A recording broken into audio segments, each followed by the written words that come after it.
pretty much everybody who really is a supporter, a friend, whichever you wish to call yourself, a troll. Some of the trolls know what's up too. Know my stance and my views on interracial relationships. They pretty much know my stance. Most of you, if somebody said, "Yo, what's Angel's view?" you could probably tell them without me saying anything. I like that, because I've been saying it for so long, right? Now, my views have not changed. They have not changed in the slightest, not one little bit. I still feel exactly the same way as I feel and have always felt. But here's the thing, it's time for us to play chess and not checkers. We've all heard the term, all publicity is good publicity, whether it be good or bad. See, I said to somebody once that was trolling me, I said, keep trolling me. Because the more shit you talk about me, the more views your videos get. The more people are going to say, let me go find out who this person is. I've got some subscribers right now, right, that came to me because of a hater and stayed. They came because the hater, but stayed because of the love. Let's use Amazon as an example. I made a video basically anti-Amazon. Amazon, if you're a black-owned business, don't rock with Amazon. If you're any business, really, don't rock with Amazon. They're thieves. And Amazon didn't care. They said, oh, wonderful. YouTube, throw some ads on that. Because all publicity is good publicity. Whether it be positive or negative, as long as you're talking, that's all that matters. As long as you are talking about that particular person, that particular entity, that particular group, that is all that matters. There is point in case when we start to talk about things like reporting of a news or reporting of situations that people need to know about, because it's imperative that this information gets out there. Over the last, since forever, people will send me videos and say, Angel, please talk about this. Please talk about that. And sometimes I'm like, I really don't want to. Not because I don't think we should talk about it, but I understand that it's chess, not checkers. See, the devil is a lie, but the devil is also very smart. The devil is not stupid. See, the more we talk about our disdain for certain things, the more that particular thing gets attention. The more we talk about black men that hate black women means that we're not talking about the black men that love black women. The more we talk about black women that hate black men means we're not talking about black women that love black women. The more we talk about black men and black women that promote interracial relationships, we're not talking about black love. We're not talking about black relationships. The more we talk about them, we're not talking about us. And that's part of the plan. That's part of the agenda. When you start to understand, that is actually part of the agenda. And I'm growing and I'm learning. I learn every day. I make mistakes every day. I'm a work in progress. What I say today, I might realize tomorrow that that's not the best course of action. Now, there's always method to my madness. Now, my videos that explain to you what happens if you did date interracially and fetishes for, in regards to both men and women, and all of the shocking stories that can happen and the racism that can be involved, they're still there, and my views are exactly the same. Exactly the same. They don't change. But there comes a point when we say, okay, but when are we going to start talking about black love? You see, that's part of the agenda. The agenda is for us to talk about them. You've seen it happen. You've seen it happen in multiple situations under multiple guises, right? You've seen it. You've seen products, for example, like your Gucci's and your Pradas and things like that, where there's like a madness going on and there's some sort of racist situation that's happened, but it's getting so much promotion, so much publicity, and then their sales actually kind of go through the roof. Why? Because we're talking about it. We're giving it free promotion. You now have black celebrities that are promoting interracial relationships. You have black celebrities that decide to get on Twitter and talk about their disdain for black men or black women. And what happens is we're so disgusted by it and we think we're calling it out and we're shaming the devil. So we retweet, we repost, we make video responses, and it grows and grows and grows. And it gets bigger than it should be. And that negativity just expands and expands and expands. Then all of a sudden, people wonder why so many people are talking about interracial relationships or swirling, and then we complain and say there's not enough black love. I don't see too many black love couples, and I don't see this and I don't see that. That's because we're not pushing it. I actually wrote a post today on my private Instagram, and this was triggered by a young lady who she sent me a message about a video where a couple black female celebrities were basically promoting interracial relationships. And she wasn't the first person to send me this video. A couple people had, and I'd watched some of it. And I told the woman, I said, thank you. Thank you very much for sharing this with me. I appreciate it. However, I don't care about convincing people to not swirl or pointing out the dangers, because this is also part of the agenda. We get so focused on telling people to not swirl that we forget about actually promoting black love. See, the devil is smart. So I wrote a post and I said, I've had quite a few people send me videos of black men and women, as well as black celebrities, promoting interracial dating and relationships. People often ask me my views or if I can make response videos to this trend. I've decided I'm not going to address it anymore. My views have not changed in the slightest. But I see the agenda for exactly what it is in every way, shape, form, and angle. They want us to talk about interracial dating, whether positive or negative, because all publicity is good publicity. If we're talking about interracial dating, that means we're not talking about black love. If we spend all of our time trying to open the eyes of swirlers, then we're not talking about black love. And that is exactly what they want. My tactic to counteracting the interracial agenda is to promote black love to the fullest. Fight against the false image being portrayed by the media of struggle love and dysfunctional relationships.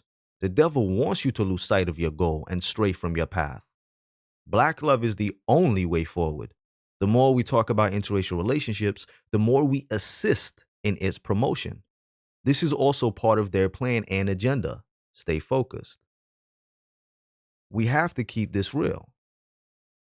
So I know that for some people, they feel, but no, we need to talk about it. We need to react. We need to do this. We need to do that. But the reality is we don't. We don't need to assist them in their promotion. It's all free promotion. I actually have said this so many times. I made a video, 2 videos actually, in 2016. They're still up. I think the first video was called Stop Bashing Black Women, something along those lines. I'll put the links in the description. It was a message to the black men who attack black women on social media. But it was also a message to black women, basically stating, don't feed into the negativity. Do not respond. Do not react. Do not watch it. I actually wrote a whole post that I put out on social media where I stated these are the rules. And I said, look, this is what you do. You block anyone that talks negatively about black women. You delete any friends that talk negatively about black women. You remove them.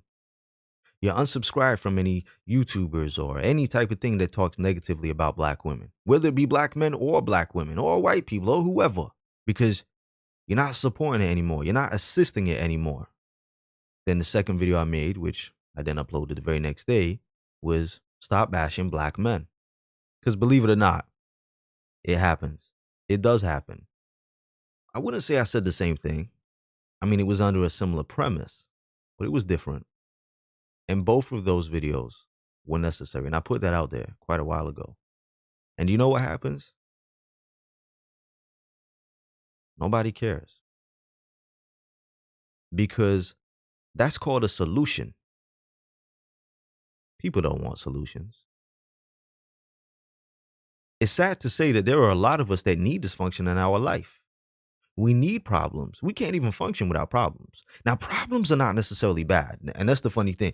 We complain about problems, but problems are not bad. Unsolved problems are bad. Problems without solutions are bad. Reoccurring problems are bad. But a problem itself is not bad because a problem is gearing you towards finding a solution, gearing you towards finding an answer. Problem isn't that bad, is it? You might have a bad job that you don't like, and it's a problem. You don't like your boss. You don't get paid enough money. You don't get to see your family. That's a problem. But that problem is screaming at you and saying, hey, maybe we should find another job. Maybe we shouldn't do this and we shouldn't do that. Every problem has a seed of a solution, just waiting to be watered and to grow and to free you of that problem. So problems aren't necessarily bad. But when we stick and do nothing and remain in that position, guess what? That's when it's bad. So you know the rules. You know the rules of engagement. You know what you're supposed to do. You know what you're not supposed to do, but you don't really care. Because do you know what? There can be video after video after video after video of black love and black positivity and just simply teaching and this, that, and the third. And somebody will turn around and say, oh my God, have you seen this person? They made a video and it said, blah, blah, blah, blah, blah, blah, blah. Anti this, anti that. Respond to it. You want me to feed it. You want me to give it life. You want that monster to grow. Now that sounds counterproductive to me. Doesn't make any sense to me. The only thing that you should be concerned with is your mental health, your financial health, your physical health, your spirituality, your happiness, your legacy, what you leave on, your history, who you are as a person. It sounds a little bit stupid to say the most obvious thing, which is if you are a black man or a black woman who, let's say for argument's sake, is full black. Everyone has different ideas of what that is, but let's just say full black. It makes no sense for you to hate the opposite sex of your race. Because logic tells you if it wasn't for that, you would not exist in the form that you are today. Now, for some people, that might actually be a good thing because some people have a lot of self-hate. And because they have a lot of self-hate, they're like, well, yeah, that would have been great. I would have been this or I would have been that. Anything other than what I really am. But it sounds like blatant common sense, straight up logic, right? Very simple. There are things I don't like. There are things that irritate me. I don't like onions. Hate onions. They're disgusting. It's strange though. I don't necessarily mind the flavor. I just don't like the texture. I don't like them fried. I don't like them raw like in a salad. I don't like them cooked. I don't like them boiled. Nasty. Nasty. I understand that they're needed. So what I say is like, look, I get it. They add a particular flavor that people like. So, you better caramelize that stuff. Just chop them up real fine. Granny used to chop. She knew I didn't like the onions, so she would chop them up so fine. And she would say, you can't feel them. You can't taste, right? And I'm like, no. So I didn't mind. I didn't mind at all. But I don't like onions. So I'm not going to put big ass onions in my food. I'm not going to do this. I'm not going to do that. I'm also not going to talk about onions every single day. I hate onions. I'm not going to talk about them every day.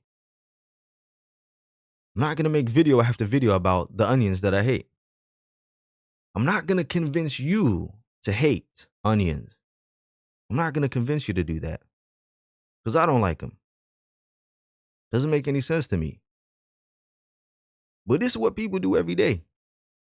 Every day they come onto YouTube and talk about the very thing that they hate over and over and over and over and over and over and over and over. See how that's annoying? Yeah. Again and again and again. And they swear to God they hate it and they keep talking about it over and over and over again. Then they reach out to other people and try to convince other people to hate it. They want you to hate it as much as they hate it. But then they tell you that there's something that they love. and they want you to love the thing that they love. Sounds stupid, right? But this is basically what happens. Many black women, I say black women because to my knowledge, these are the women that I've heard say this, have continually stated they don't care who brothers date. They don't care who brothers love, as long as they don't put down black women in the process. Love who you want to love, just don't trash black women in the process. If I love something that much and my love for it is so strong and so immense, I wouldn't even need to trash something else in the process because I'm not thinking about that other thing. My love for whatever is so strong, so true, and so real. Why would I be thinking about things that I don't like? Let's look at it this way. Let's use relationships as an example. Somebody has broken up, had a bad relationship. They broke up. It was messy. Now they're in a new relationship with somebody that they claim to love. If they keep talking about their ex that they hate all the time, like, "Oh, I hate them, I hate them, I hate them, I hate them, I hate them." Do you know what that means? They're not over their ex. They probably don't love their new bae or beau as much as they claim they do.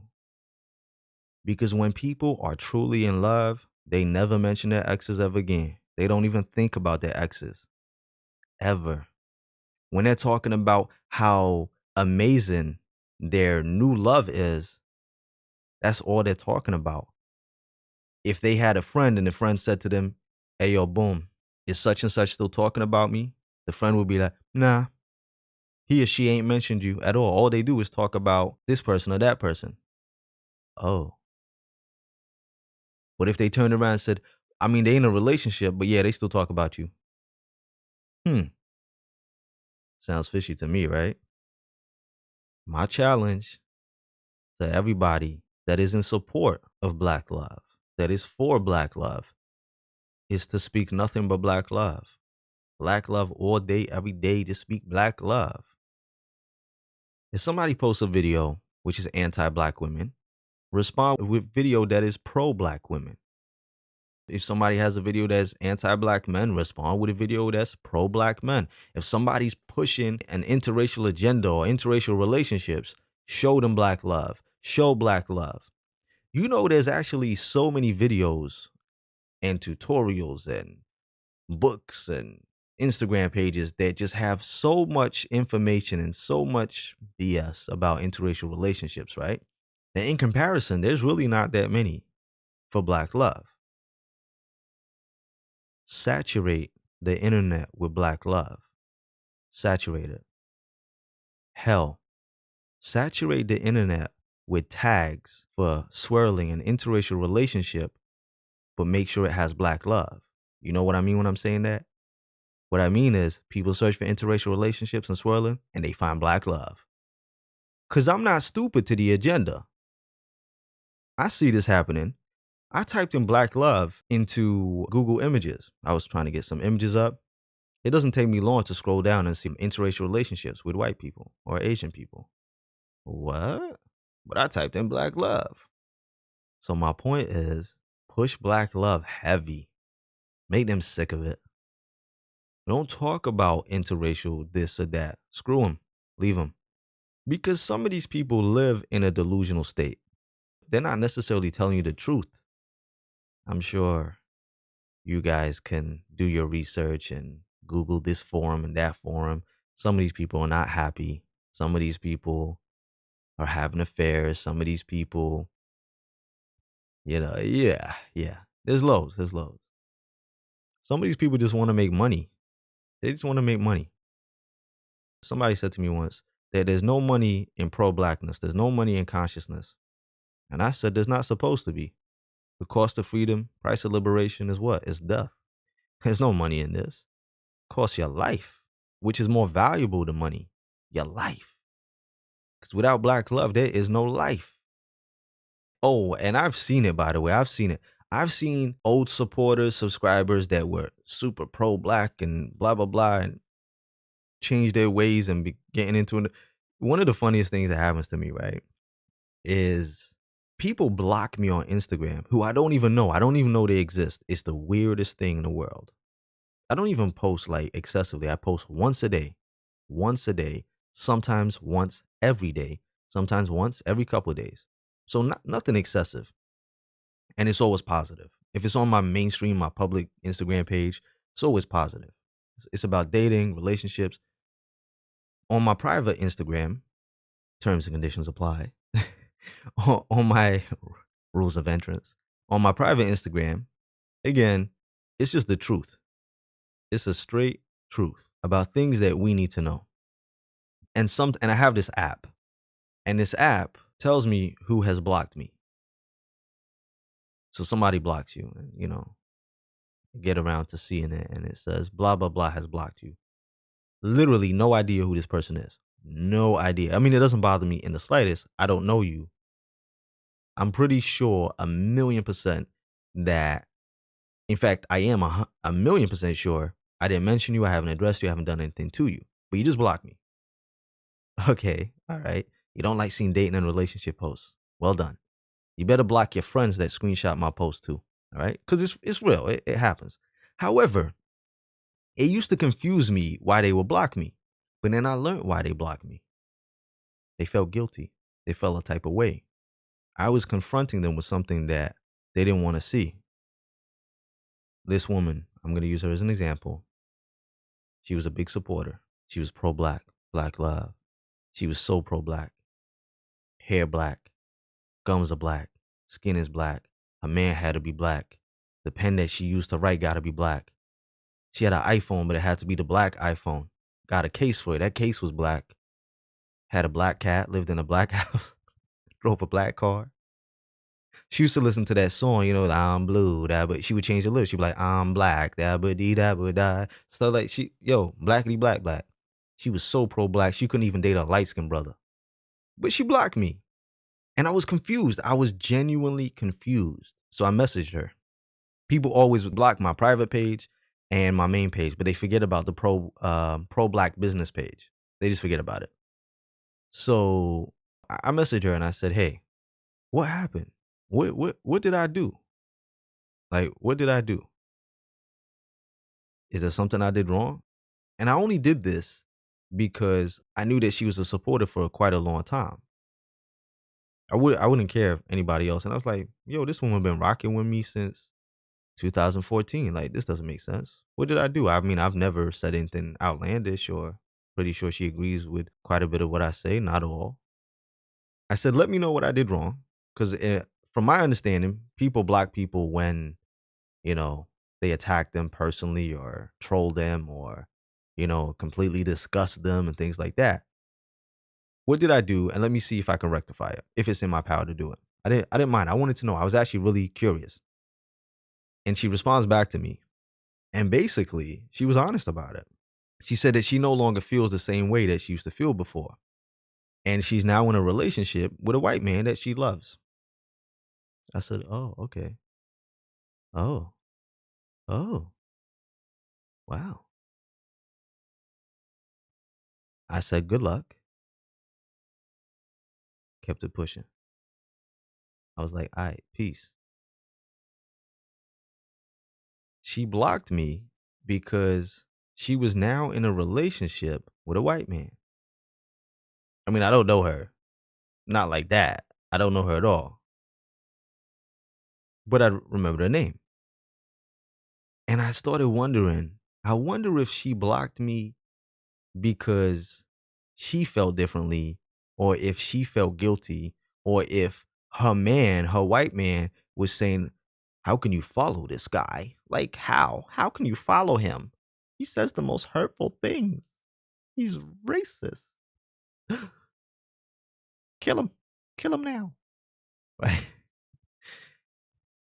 I actually wondered if that happened. I don't know. Well, people block you. They block you. And I think to myself, but that's what you're supposed to do, right? When you don't want to see something, you block it out. Even if it's the truth or not truth, you block it out. It is very funny to me when that happens, because I sit there, I go, I don't even know you. It happens all the time. People block me every day. I'm like, I don't even know you. What don't you like? All right.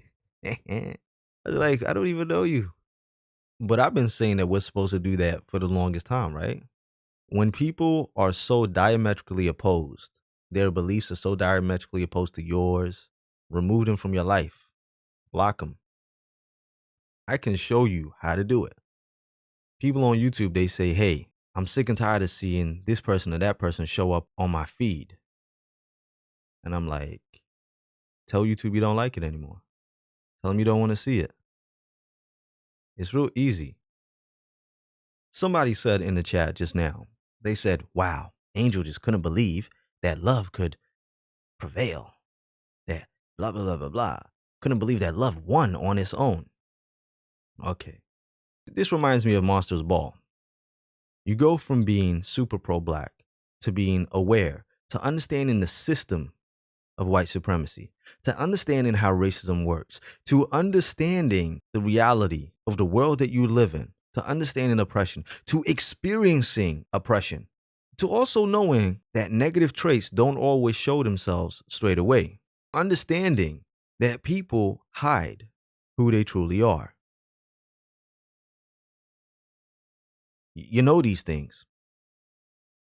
That one day you meet Brad or you meet Becky, and you blackity black black, pro blackity black black, you Shaka Zulu pro black, you May Mallory pro black, you Kwame Ture pro black, you Malcolm X pro black, you Huey P. Newton pro black, you Winnie Mandela pro black. And one day you meet Brad or Becky or Kim or Lee, and all of a sudden you're telling me love wipes your memory and logic and common sense. And maybe, because they say that love is blind. I didn't know they said love was stupid, but well, sometimes I guess it is. We do stupid things for love. It's like the concept of, like I said, Monsters Ball. He was a racist. His dad was a racist. His family were racists. Halle Berry comes along. He's a racist. She knows he's a racist. She gives him that world peace pussy. And all of a sudden, he ain't a racist no more. And he's willing to disown his father because he ain't a racist no more. Stupidity is stupidity, regardless. It's like those women. I don't know if men do it. Maybe men do it. I don't think men do it. Maybe they do. I don't think they do. As men, we don't really do this because there may be some of us, but not many. I'm talking about waiting for people, right? Waiting for people in prison, things like that. Let's just keep it 100. Women may wait. Men really probably don't. They may say they wait, apart from Papoose, but I don't know. I wasn't there the whole time. I'm talking about, those women that meet a guy in jail, in prison, and the guy's doing life, and he's doing life for like some messed up rape, pedophilia, murders. And they're like, but I love him. I love him. I absolutely love him. I love him. He's a changed man. No, he's mentally deranged, and he's a sociopath and a psychopath mixed together. He's a bipath. He's not right in the head, and he will kill you. He used to eat people, but I love him. I love him. Love won, right? Love won. Love was so strong that she was able to overlook that he touches little kids and eats human flesh. You guys might think, damn, that's extreme, but that happens. That really does happen. You hear all these stories. You see documentaries about it, TV shows about it, pen pals. And then they get married. And they've been writing to each other for like about a year now. That ain't love. That's desperation. That's desperation. Another subscriber of mine that basically said, she was the same way, and then she changed her views and was like, yeah, screw it. Date who you want. And the thing is this, you can date who the hell you want. It ain't my dick, and it ain't my pussy. Do you have to be so foul and crude? Yes. Penis just sounds weird. Vagina sounds weird. Shaka said, "You don't know love, Angel. You right. I don't know love, but I know stupid. Maybe I don't know love, but I definitely know stupid. Stupid is a hell of a drug." Let's address something else. Kind of related. You have YouTubers. Gotta switch it up, don't they? They gotta switch it up. Cause YouTube don't make money like that. And you don't get views like that. And you ain't getting subscribers like that. And you getting strikes like that. You getting trolls like that. So they gotta make money. And they start to change their narrative. And 1 minute, these YouTubers are pro-black, blackity black are pro-black. It is what it is, black love and black men and black women and everybody, I already know. And then one day, they start talking about interracial relationships. And you know what happens. You've seen it. It ain't one YouTuber. It ain't two. It ain't three. There's a bunch of them. Literally a bunch of them. I've seen this happen. I see it. I just don't say anything because it's like, all right, whatever. Somebody, they sent me a meme. They sent me a meme, right? And it was funny, but it was true. It said black men that hate black women hate light-skinned men too, but they love to make them. And I guess with the comments and things like that, they were talking about you don't like black women, right? And you say you don't like light-skinned men, but you stay dating Becky and making light-skinned men. I mean, that's generally what happens when, black and white mix. Normally get something light-skinned, not always. Sometimes dark-skinned too, but generally. The funny thing is this. You got people that speak about colorism, and it ain't one, and it ain't two, and it ain't three that want to promote dark-skinned beauty and want to end colorism, but have no problem with having a white man on their arm or pushing interracial relationships. Now, please correct me if I'm wrong. Please correct me if I'm wrong. If you are a dark-skinned black woman and you have a child with a white man, would you not be adding to the possibility of more colorism or colorist views to the world? Now, some people might say no because they will teach their child differently. Yes. But as we know, colorism doesn't necessarily come from a particular group. Let's say you have a daughter, but let's say colorism is strong in the men that push colorism. Your daughter is going to become a benefactor of colorism. I mean, if I'm wrong, correct me if I'm wrong. I'm obviously not the darkest person on the planet. Clearly. I'm also not the lightest. However, I don't personally care what complexion my children come out. I don't. I literally do not care. As long as they're black. So I'm not here pushing dark skin this, light skin this, brown skin. I don't. Black is black. As long as they're black, that's all that I care about. So the mother of my children gotta be black. That's all I care about. Because I do have a quarter non-black blood in me. A quarter. I thought you were biracial. Exactly. Do the math. A quarter, not half. Mother is biracial, father is black. I didn't mention their nationalities before people say, but I thought your father was Jamaican. But right here, I'm trying to leave a legacy behind, educate, teach, and I want my children to look and think of me and say, my father loved black, that he had to be with a black woman. Now, although the non-black blood in my family, I'm not going to say it started with my mother's father, because it didn't, because it would have started way before that, as it happens in a lot of our families, because we're from the African diaspora. We've got, rape blood and whatnot, and yeah. But willingly. So my maternal grandfather, what's that? I have to explain. I'm sorry. I can't help it. It's the teacher in me. My mother's father. So my maternal grandfather was a black Puerto Rican. Straight black, 100% black. And he got with a non-black woman. So my maternal grandmother is not black. My maternal grandmother. She's not black. She's not white. She's Native American and white. She's a mix of Euro and Native American, what they refer to as mestizo or mestiza, whatever, right? And I'm also not a hypocrite. I look at my grandfather, Federico Ramirez, and say he was a sellout, a straight up sellout. He could say that he loved black people that much and he loved black and he was pro black, but I would never believe it if he said it because he didn't love black that much because Granny wasn't black. Because Granny isn't black. And that's where my quarter non-black blood actually comes from.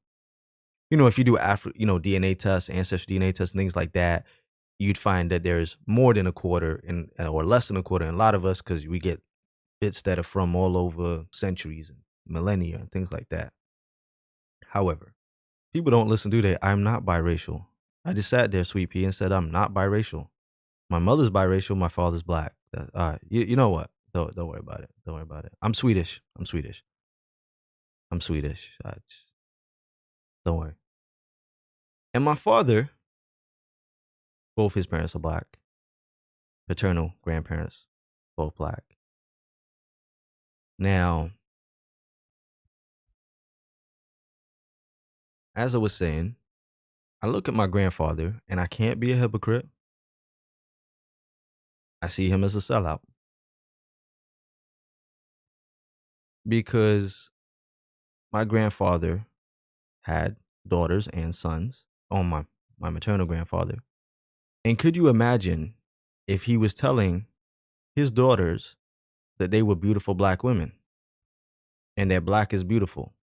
But you didn't really think that black women were that beautiful because you got with a Native American woman. You got with a Taino woman. Not very pro-black, is it? So I can't be a hypocrite. I know that there are people that can't help themselves. They can't help themselves. They have to be around the negativity. They have to. Oh my god! Oh my god! Oh my god! They have to, and that's fine. But if you really are around the negativity and you want to be around the negativity that much, you know what you're gonna receive in your life. It's not rocket science what you're gonna receive. I take phone calls sometimes, right? And people they call me and they ask me for dating advice because they're aware that as well as being pro-black, if the camera was on, you'd see my right fist go up. They know that I'm also a dating coach. So they like my advice. They say, yo, Angel, let me get some advice. I need to know. And they turn around and be like, yo, so they're looking for a black man and they want a black man, but they don't know where to this and that and whatever. And the thing is so crazy to me that when people say they can't find this or they can't find that, and my question is, so where are you looking? I mean, I'm not looking. They're not approaching me. And I said this before, some of y'all don't have to look. Some of y'all get approached. Some of y'all gonna have to look. Some of y'all are gonna have to do the approaching. That's not being mean. That's just the facts of life. This goes for men and women. Some brothers really don't have to approach women. They walk in a room and women go, God damn. Some brothers, they gotta go up there and say, hey, what's up? How you doing? How you living? Wish cracking. It is what it is. Or it's like you want all of these good things. You want all of these good, positive things, these positive traits, these good, positive traits. And it's like, okay, where are you looking for these good, positive traits? And they tell you, oh, probably not the best place to look. It seems like it's, common sense. It's so obvious and so real. When people turn around and you say to them, so, what do you want? They want somebody conscious, somebody pro-black, somebody intelligent, somebody loving. And they say to me, Angel, where do I find this? Now, this might shock you, but I don't go looking for men. So when sisters say to me, so where can I find a man? Like, I don't have an experience of looking for men because I'm straight. But I know where I would be. Where would you be, Angel? At home. I'm an introvert. I'd be at home. So you ain't gonna find me, right? But or someone like me. Don't look someone like me. I'm boring. A friend of mine, he has this thing for dancers. He just likes dancers. He likes female dancers. He likes the dancer physique. He likes their energy. And he kept saying to me, he would love to date a dancer. Why don't I ever meet dancers? I said, because you don't go to any places where people dance. He's like, what? I said, bro, and I ain't talking about the club. Go to a dance class. Go to something like that. Guess what you'll find in a dance class? He said, dancers? I said, what? Give this boy a A plus plus, A star star. Give him whatever you got. Get a boy a first.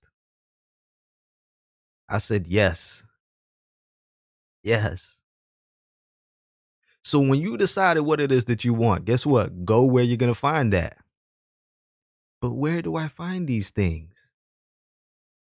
You use your brain. If you need to ask me where to find what you're looking for, maybe you're not ready for it. Some of y'all, and I don't mean you guys necessarily listening now, talking in general. Some people are not going to be ready for black love.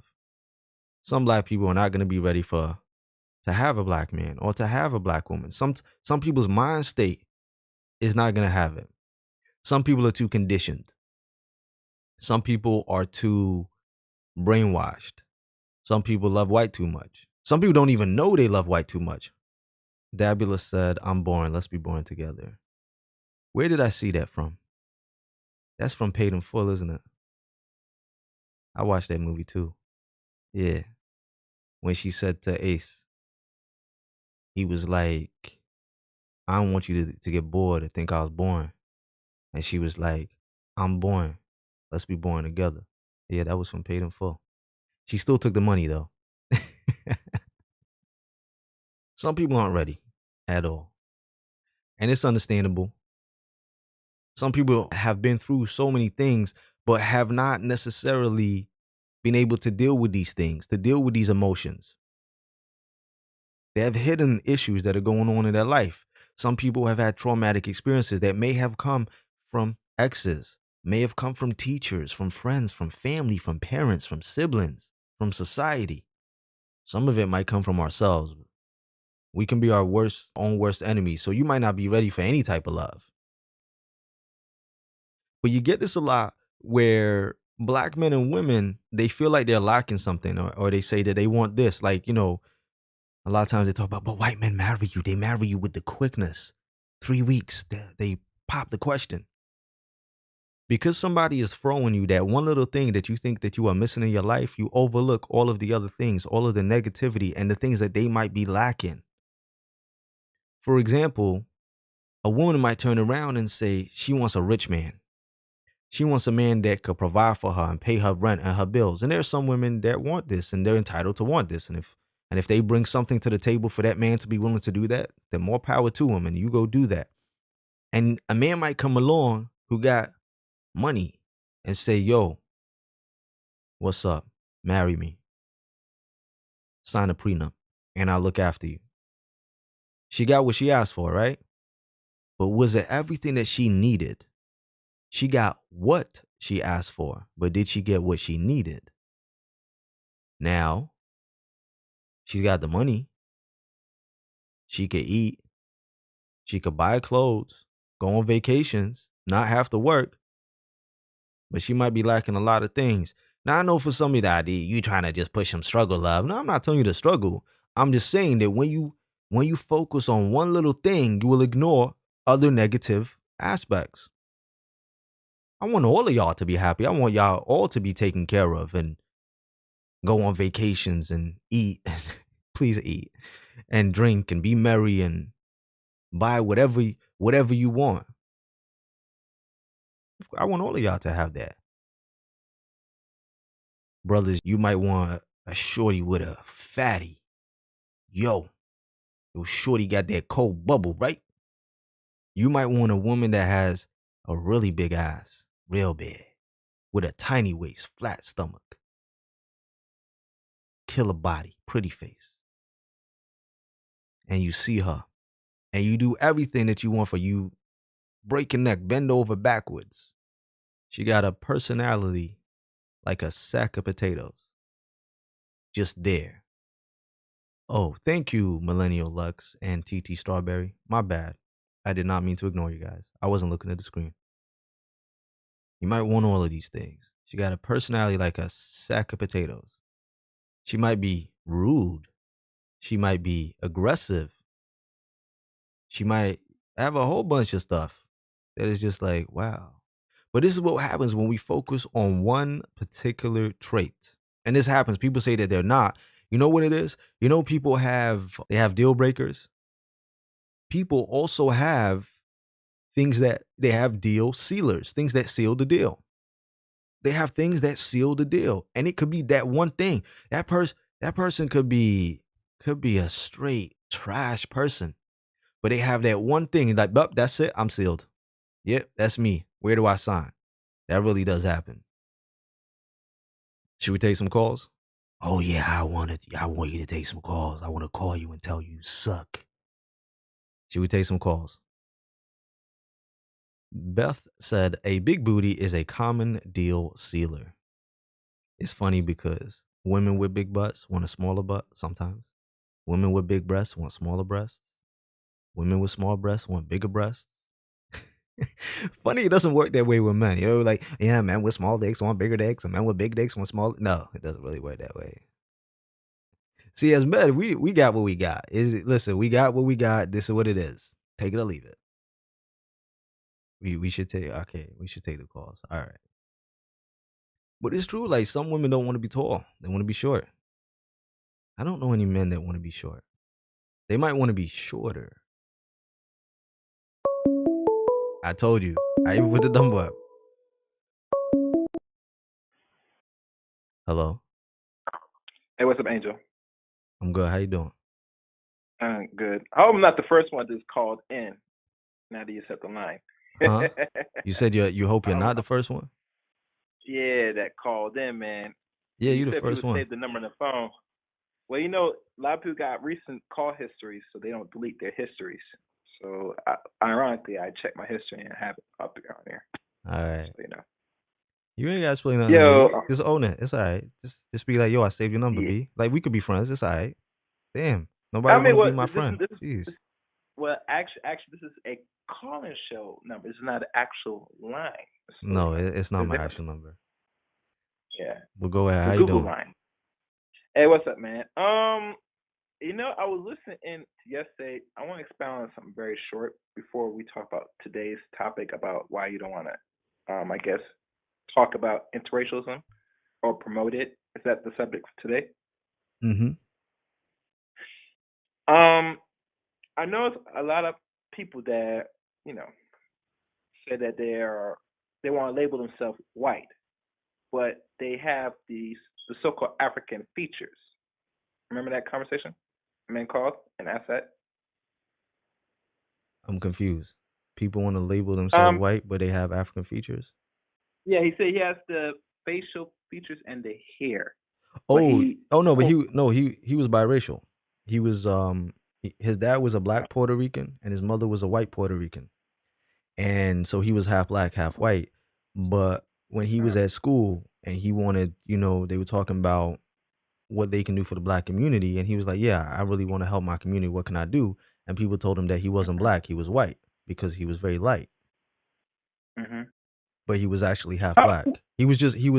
He was a white passing biracial minus the lips and his hair. okay, okay. I get you. I get you. I get you. Yeah, they do have some men that are Puerto Rican that are darker or black looking that that's from Puerto Rico that people don't know. I'm not sure why people getting confused by this. Like, but anyway, okay. Well, to those that want to quote unquote say they want to help the black race, the only thing I give them my advice is your money probably will go much further than anything else. You know, but other than that, the struggle. I mean, I don't know. But today's subject, you talk about the promotion. I don't really promote it on my stream either, interracial per se. And like like always, the reason why I don't promote like how you don't really promote because there's no real benefit down the line in regards to us. And not only that, they're pushing this. Can we agree, Angel? Mm-hmm. Now, if everybody would say love is love, every love it, why would you put laws in place to restrict people of miscegenation or what we call assimilating? Not only by around each other, but like unions with sex, which produce offspring. That's my number one question I always ask most people that wanted to venture the swirling thing, men and women, especially the men, because we know since the '60s and the '60s, a lot of men, particular brothers, have gone out pretty much on a very good high numbers, and they feel that they are doing something good.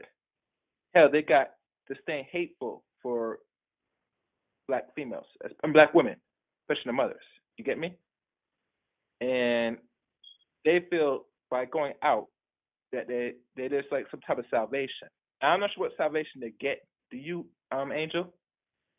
If they like to venture out with other nationality of women? Salvation. Yeah, I mean, that's they a do it very because strong word. they're trying to escape blackness. Like because she is one of like most black men don't want to mess with other black women or whatever you Well, want to call it because of there are some there are some people yeah. who seem to forget that. Well, they seem to think that somebody with black skin isn't black if they're not American. So, in some Hmm. regards, they could be dating a Colombian or a Dominican black woman or a Haitian black woman or a Jamaican black woman, but feel like they're not Yeah. that. I've had black people tell me that they're in interracial relationships because they're in a Hmm. relationship with somebody who's from the West Indies who happens to be black, and I'm like, and I asked them, I said, That's what thing. what color is their skin? And they were like, it's dark brown. I'm like, and do they have That's black. 4C hair? And they're like, yes. I'm like, that's black. But that's because some people don't have that. Some people have been, I guess, it's conditioned to believe that black people are only in America or in the continent of Africa. In fact, there was a YouTuber. I don't know if he's around anymore, but he was a brown skinned brother, black American guy, and he was married to a black Nigerian woman. Now, you generally Hmm. don't need to say black Nigerian because, as far as I'm aware, majority, like what, 99.99% of Nigeria is black. And these women, these swirlers came at him because he would promote black love. And they said, you're not even with a black woman. She's Nigerian. And I saw the video and Really? I started laughing. I thought, you guys are so lost. You're so lost. And it just shows the mind state of a lot of these people. So yeah.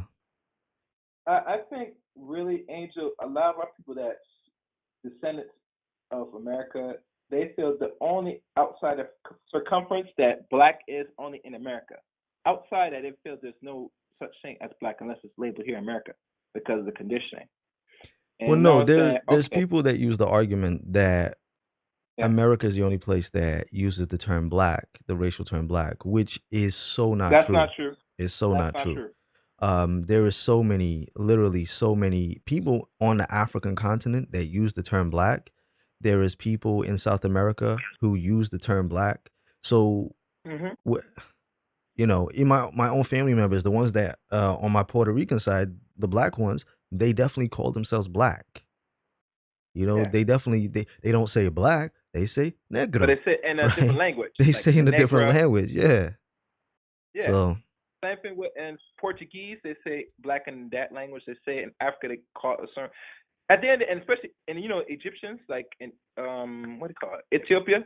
There are some people in Ethiopia refer to themselves black as well and mhm. proud of it. You don't know that, but the point is this: that people have this box mentality that if it's not somebody that's quote unquote here, America, that anybody outside of here that still is black and looking black, wear pads looking black, they're gonna quote unquote say that's not a black person, that's a Nigerian, that's a Jamaican, that's a it's stupid. Mhm. Common sense, the logic doesn't make sense to me. it makes me wonder if it's men or women making these arguments. To be honest with you, this is what I want to know. Is it mostly men make us say, "Oh, sister, you're not No, no, dating a this black is man. this You is not even this is not gender not specific. gender." Okay, No, no, this good. is definitely far from. You know, like this seems to be it seems to be an American thing. I'm an American. I can say it. It seems to be an American thing. Not all Americans, you know, Yeah, some Americans American too. people were very educated and we know what nationality is, we know what race is, we know what culture is, we know what ethnicity is, and some of us don't, you know? Like some of us don't. And it seems to be that in other I only saw this in the US where, you know, um when I've gone outside of the US, I don't see it. I don't see it at all. You know, black British Okay. people know, you know, that there are that people all over the world can be black. You know, Mhm. this idea when people say, "Oh, I thought you were black. I mean, I didn't know you were from Suriname." It's like, yeah, I'm still black. It's You the know, black. Yeah. but bro, let me get some more calls in. Let me get a couple more. All I'll, right, but I appreciate you I'll call calling. All right, next time for another question. Is that cool? huh? I'll call in next time for Cool. next question. No For worries. next. All Take right, care. peace. No, seriously, it happens, and people do that. It's the craziest thing. I know, like yesterday when the Ethiopian sister came, she was like, "Americans are stupid," and I was like, you have to be careful, yeah, because you do. You have to be careful how you say it. But some of us are not that educated on certain topics, and that's because I feel that America actually tries forcefully have us like this. Hello, Hello? hello, Is this Angel? no, Oh my god, I have you on the phone. Well, I just, hello I, and hi everyone. but I said no. Oh, You said you said, "Is this Angel?" I said no, and then you were like, "Oh my God, I have you on the phone." I'm like, "No," but I said no. but no, Who? I recognize your voice. I'm sorry, What voice? your voice. Like I'm on the live, You're on or the live? What live? yeah, You're alive? you're live. You're alive? No, uh, your page. Everybody hates Angel on YouTube. I have it like right in front of me. Everybody hates me? No, well, that's your channel name, not this. You They did that, hate not me. me. Yo, that's messed No, up. that's. Yo, that do a lot for my insecurities, man. Nah, yeah, hi. I'm sorry. Hi. But hello. What's your name? It's a pleasure to. Well, my name's Talacia. Don't ask me where it's from. It's from the continent of Africa. It means a whole bunch of stuff. I Um, did you say Thalacia? Talacia. How do you spell that? TalayshiA.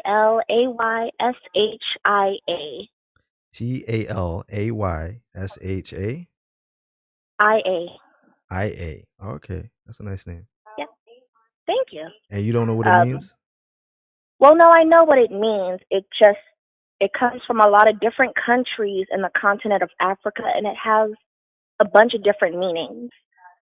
All right. Well, so what's the main meaning? The main meaning is someone who's very like loving, kind, patient, logical, and just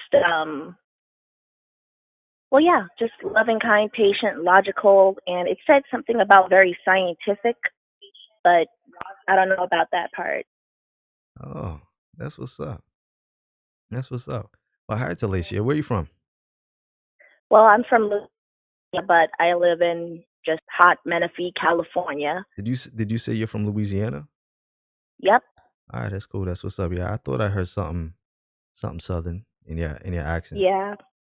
All Like right. my actual Louisiana accent, it's been dulled down a lot since I live in California with my mother, in the military and stuff. So Could before we yeah, start, could you say something for me? Could you say baby?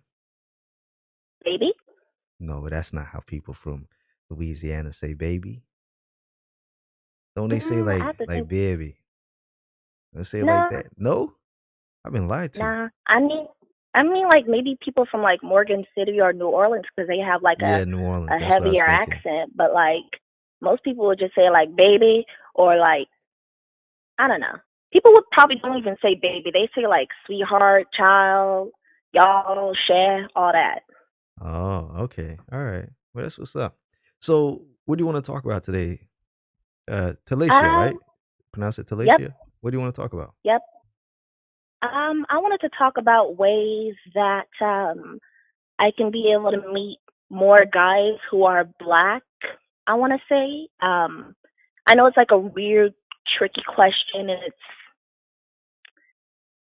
I don't. Well, basically, my thing is this: growing up, most dudes that approached me in terms of dating, I find were always dudes of like a different race, which is kind of weird. But I've always been told that, I have like a strong front. Even when I'm like laid back and chilling, I seem kind of intimidating to people, Mm-hmm. you know? So, what was I trying to say basically? I'm sorry, I'm nervous. I have you on the phone now. Don't be nervous. Sorry. Okay. Whew. But my biggest question I wanted to ask is that, mm, okay. Because I'll I'll explain it like this. I want to say that sometimes I can honestly admit that maybe too much, and it's not to say that I don't like my own race. It's Maybe just you cut out just then. You maybe what too much? I want to say, like you said in the live stream, some people don't realize that they like white too much. Mm-hmm. I I feel like that's kind of how I am, and it's not because I don't think like dark skinned men or black men aren't attractive or anything. I think it's maybe more of like when I'm scrolling through social media and watching movies, if it's like the hot white dude or probably sometimes not even the hot white dude, like somebody else, and I'm just like What's a hot white I dude? That seems like a oxymoron. yeah, like I know it's hella confusing. Um, like stereotypical? Well, not really, So you're honestly. attracted to white men? Mm, no, not them specifically, but No. I find myself like visually, like I know some black dudes who are like really attractive, and I'm like, oh my lord, he hot, But yeah, I want to say that maybe ah, I want to, I would like to, you know, mm, I'm a I tell sorry, you, I'm gonna just start being Talacia, blunt. Talacia, Talacia. Yes. What do you want? Well, one day I would like to get married and have like beautiful black children, honestly. Like, I'm not like looking to have kids with Okay. like a white man So per se, because you want a black man, right? yeah, Okay. yeah, because when I see myself having kids, I see them like my skin color or darker, or I don't really care about skin color. I would just like to be more Right. inclusive to my own race. Right. And I don't know if that's just me having to get out there more often, because, living in California, there's Mm-hmm. not a lot of black guys. A lot of the black guys, they weren't into me. It was always like There's no the dorky. there's no black men in California? Well, no, there is. There are black men in California, but I live in Menifee right now, so there are far and few in between. Right. So yeah, like Okay. if I peep a nice, fine-looking black dude, it's usually while I'm at work, and I'm too busy to hurry up and try to slip him my phone number, cause yeah, I just be busy at work. But Mm. Well, I'm gonna ask you a question. mhm, You asked at the beginning. You said you want to know where to find black men, right? yeah. Right. And were you listening to the? Because I actually mentioned that in the stream. Were you listening to that part when I was talking about people asking me where to find black men or where to go for black men? Oh yeah, Do you remember that's that? true. Okay. I Yeah. have a question for you. Mhm. Where do you think you go to find black men? Honestly, just out in the world, like I don't go to like a specific place. It's just if I really want to date, I just go out more often. Not like go out to clubs and stuff because I don't like clubs, don't like tight spaces. Will probably pop someone in the face, really. Mm. Um, so basically, I want to say my real question isn't where to find black men. It's just how to appreciate my own race, my own people, how to love them more is my biggest Okay. question I want to ask. So do you think that you don't love your own race enough? So I need to kind of understand. So, you know, so that I can, better deal with it. Yeah. Okay. So you think that there's some insecurities, underlying Yeah. insecurities? Okay. All right. In order to love anybody else, I'm just going to go textbook now. You need to love yourself Okay. first. It's a fact. All right. There somebody said to me once, they said, "What can I do?" They were asking me, they were saying, "Angel, what can I do for the black community? I want to help the black community. What can I do?" And I said, first and foremost, before you help the black community, you have to help yourself first. You have to love yourself. You have to know exactly who you are because you can't do anything for anybody if you don't love yourself. There's this terminology, right? Not terminology. There's this saying, and it's about when you're on a plane. It's an analogy, but you're on a plane, Mhm. and when this plane starts to crash and they drop the oxygen mask down, they actually tell you on the plane, put the oxygen mask on yourself first. Not even Don't even put it on Correct. your children first. Put it on you first. Yep. Because if you're Got to help struggling to yourself breathe, before. you won't be able to help anybody else. So Yeah. as black people, you need to make sure that you are right within yourself before you can help anybody else. Sometimes you get on YouTube, you get these black men and black women. You can tell that they're damaged. You can tell that they've got some serious issues, and they're out here trying to sell, programs and events and this to teach other black people how to do this, that, and the third. It's like, yo, you ain't even got yourself right. You're trying to help other people. So Yeah. if you yourself are saying, how can I love black people more? Then that obviously lets me know that there's some underlying issues that you have within yourself that you need to address, that you need to look at. And there's nothing wrong in that. We are all dealing with things, but it's understanding where this all stems from, what the root causes are. See, in life, we are an onion, right? Our life is an onion because there's many Yeah. layers.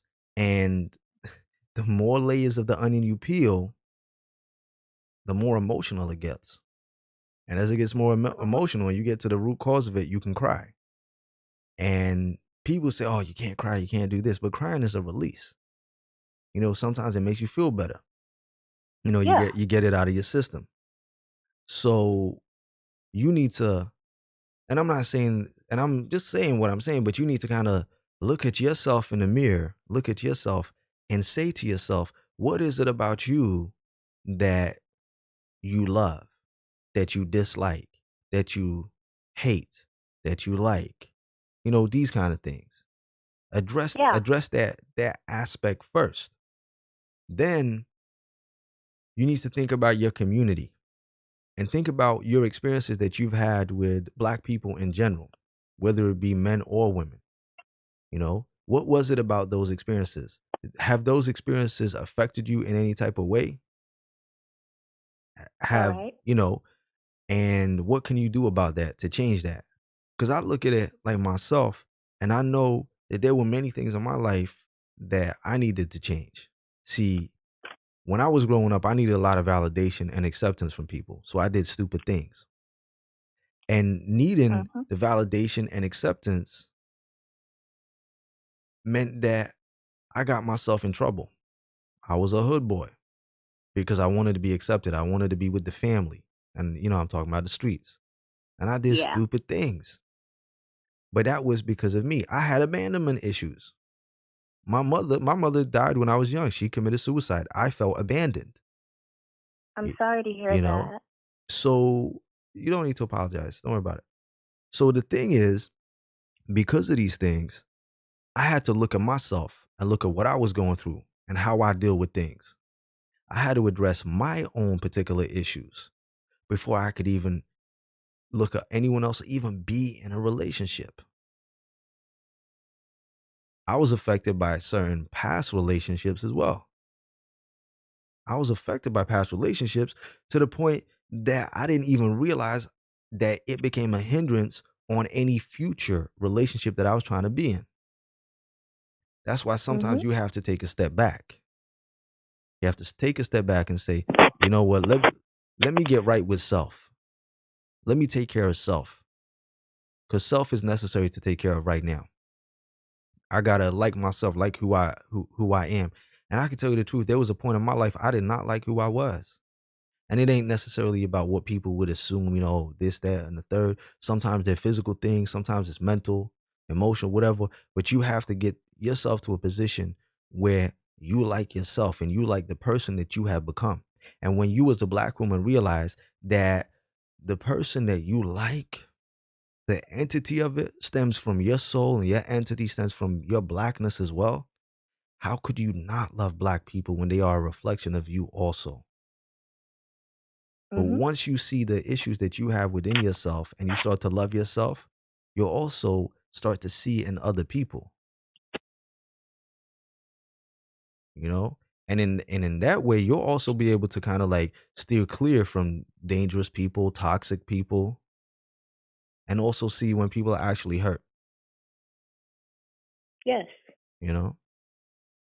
So don't worry about, you know, don't look at how you can love black people because the moment you said that, that lets me know that there's some stuff you need to deal with yourself.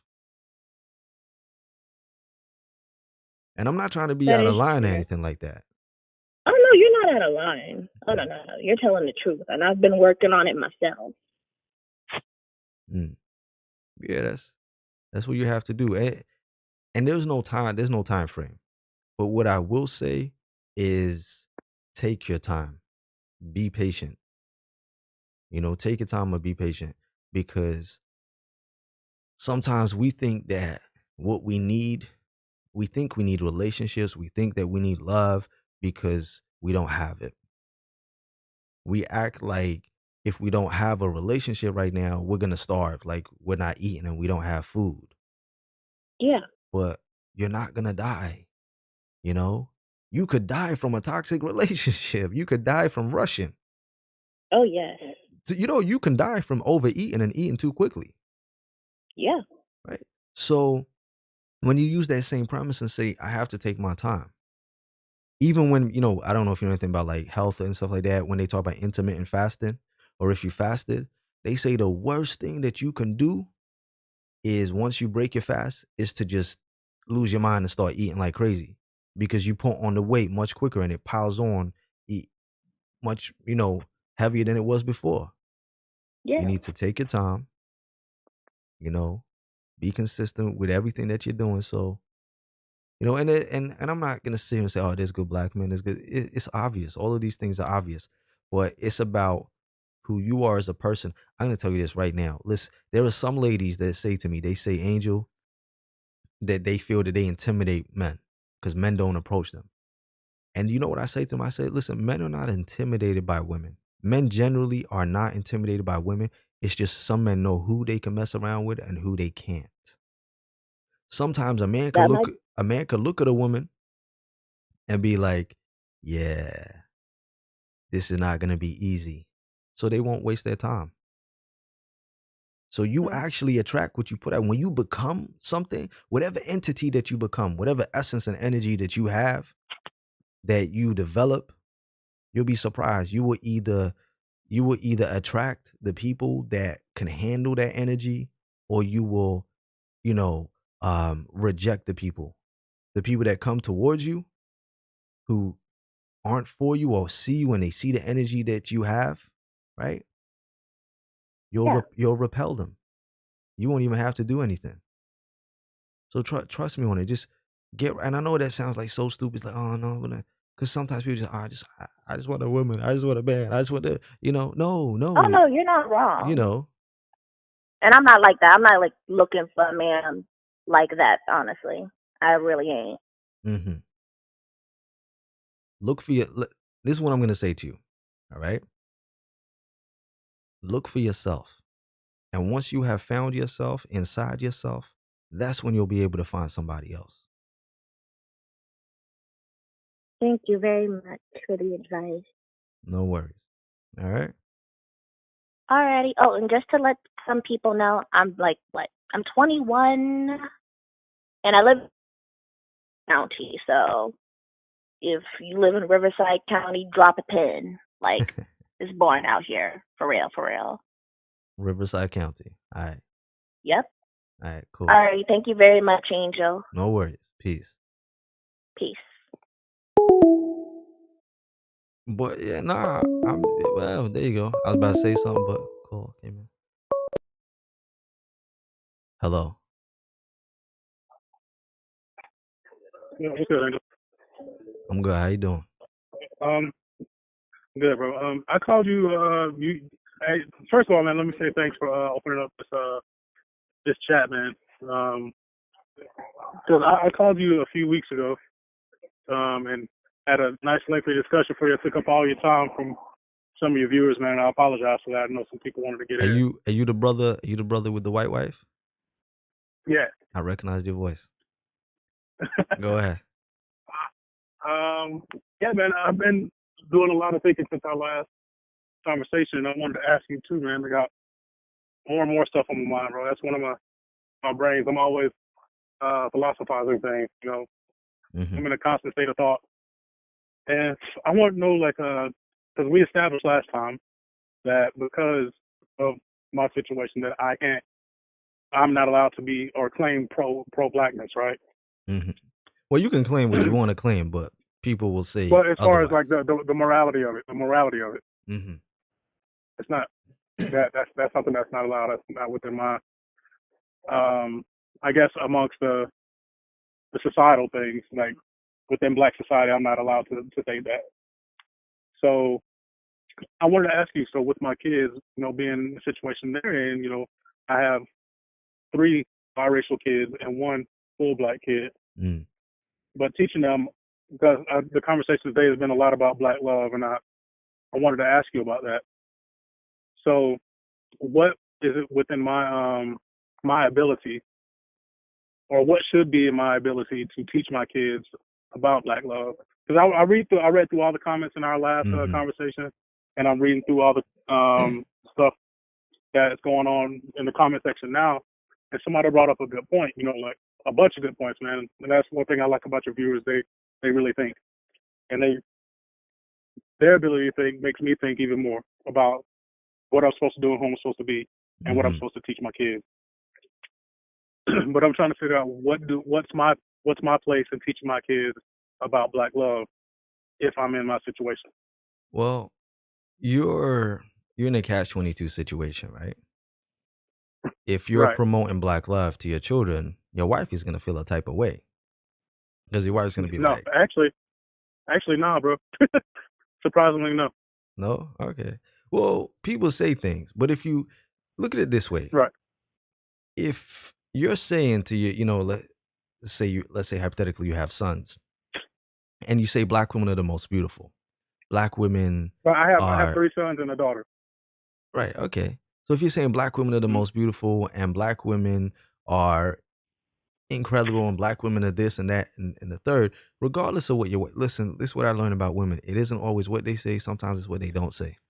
You know, Right. she might be like, "Oh no, I'm fine with it. I'm cool. Yeah, I understand why this needs to be done." But at the end of the day, all women want to feel beautiful and wanted and things like that. And it's always reflected in a man's actions and what a man says. Right. With your children being biracial, there's 2 ways they could go. They could go white, they could go, well, 3 ways. They could go white, go with another mixed person, or go with a Black person. My advice to Right. you, being with your specific situation, is just don't put Black love down, don't put Black people down.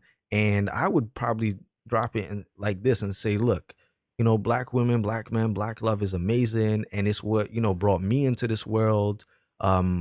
You know, you might turn around and say that you're not with a Black woman, but that's because it, you know, the cookie didn't crumble that way. But you should never think that, white people are better than black people or this, that, and kind of go within that route, you know? Because Right. if you sit there and you push black love towards your biracial children, they might actually look at you as a hypocrite. They might be like, "But No, and daddy," I can understand that. you know. So it is a complicated situation, but at the same time, I know biracial people that are very pro-black and have never dated a white person or a non-black person at all. So and plus we all know that there's biracial people that don't date black people as well.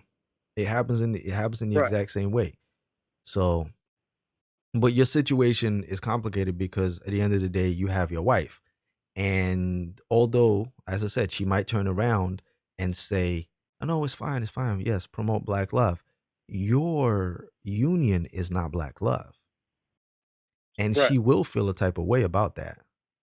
You know, you're gonna end up being, and from what I remember from talking to you, you're gonna be at this weird crossroad because it's gonna be like you don't want to be that humanist type of person that says, we're all humans. Humans need to love each Now, other. You all know, lives matter, yeah, right? you don't want to be like that, but you're in a kind of a situation where you're kind of forced to go in that direction because, No, well, that's the thing about me, bro. I'll tell you something about me, man. I've never been one for what's the word I'm looking for? Assimilation. mm, Like I don't do what the cool kids are doing type stuff. I've never been that kind of person. I've always really just done my own thing, and sometimes at a point just doing stuff solely because it's opposite of what everybody else is doing. mm, But for me, as I've gotten older, I've just come to a realization of things, especially the plight of black people. Like to really, because you don't get taught that kind of stuff in school. They're not going to teach you the real history of what folks that look like have gone through. mm. So once I was exposed myself to that information, something clicked on in my brain, and just so happened that happened after I haven't already made all the choices I've already made. Hmm. I'm an established person. I have certain things that in my life that, like we talked about last time, that might be at a detriment to my people. I can't go around saying that I love blackness and black everything. I got a white wife, but I know what that does to the psyche of black females, Hmm. even though it's not my intention. Hmm. But for me, I still want to help. And my wife, what's dope about her is that she's more of an ally than I thought she would ever be. Or maybe she's just tagging along and just following along. I don't know. But based on her actions, she's with it. I can't say, and obviously I wouldn't want to disrespect you, and I can't say, like, I can't tell you what, who your wife is or what your wife is or what she's feeling or what she's thinking. But what I Right. do know But is, you never know what anybody's thinking. You can only right, assume based on right. how they act. Yeah, you can only assume, but you also have to understand that when somebody is your wife or your husband or something like that, and they love you, they'll Hmm. rock with you. They'll do what the things that you like to do, and they'll support you, and they'll say yes because they see that it makes you happy. It doesn't mean that they necessarily like it or they 100% agree with it. Now, I personally don't believe in such a thing as allies, like for the black community. I feel Uh-huh. black people, all we got is black people. This is why I don't do the whole people of color thing. When somebody goes, "Oh, but the Chinese and Right. black people, or like people from India," I'm like, no, no, no. We're it's not that. It's Now not that at all. in the world, really, it's we got us. The only people that got us is us. Right. The only thing that can help us change is us. But that doesn't mean nobody Exactly. else can help us get there. Exactly. This like I said, in this very related to this conversation is Right. what we ended up saying last time, which you're in that weird box because you met her before you found this this mind state, right? Before you Right. encountered the feelings that you have. You fell in love with her, you had children, you did all of these things. And then somewhere along your journey, you were like, wow, it's all clicking, it's all starting to make sense. But you're in love with her. Hmm. You're in love with her. You love her. You love who she is. Well, And it wasn't anything that she did to me. It was okay. I right. was exposed to information, and then like we said last time, once you get information, do you choose to remain ignorant or do you change your mind? Yeah. And that's what I'm trying to figure out. I Like, see at what point do I change my mind? What things do I change my mind about? at the same thing as I feel for you, and I do. I feel for you. Like I felt for you last time. I feel for you. I'm not in this I'm not in this position. I feel that love is a choice, it's a verb. Oh, you think so? Yeah, it's a verb. Because you chose to pursue her or to talk to her, right? The feelings that, you put yourself in a position to allow yourself to receive love and to give love. They say you have to open your arms in order to get a hug, right? At If what choices? At what point do you have choices like that at 18, 19 years old? Of course you do, because you make Or the are you decisions. actually? Huh. Love is a choice. Like I can't hug you unless you let me hug you. I can't love you unless you allow me to love you. When you go to her and you talk to her, you made that decision. That's a choice. Or if she came to you, you made the decision to give her an opportunity and a chance. It was that I believe trigger. reactions to decisions are the choice, not necessarily the initial reaction or the initial feeling. But it's that Like it's where that somebody says you reaction can and that choose to be offended. decision. It's that reaction and that Right. decision that'll put you in that position. Okay. We have you Bars. we have to acknowledge that. And that's what I'm saying. It's like, Right. for example, someone said, people have said this to me.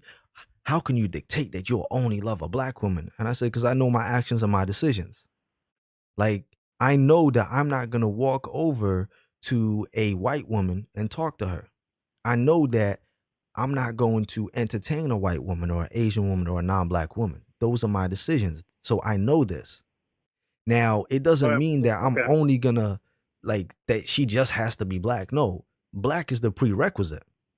It is the first thing she has to be, but then all of the characteristics that I need, you know, I allow myself, I go to her, I talk to her, I get to know her, I allow myself to be open to receive that love. That's all a decision, you know?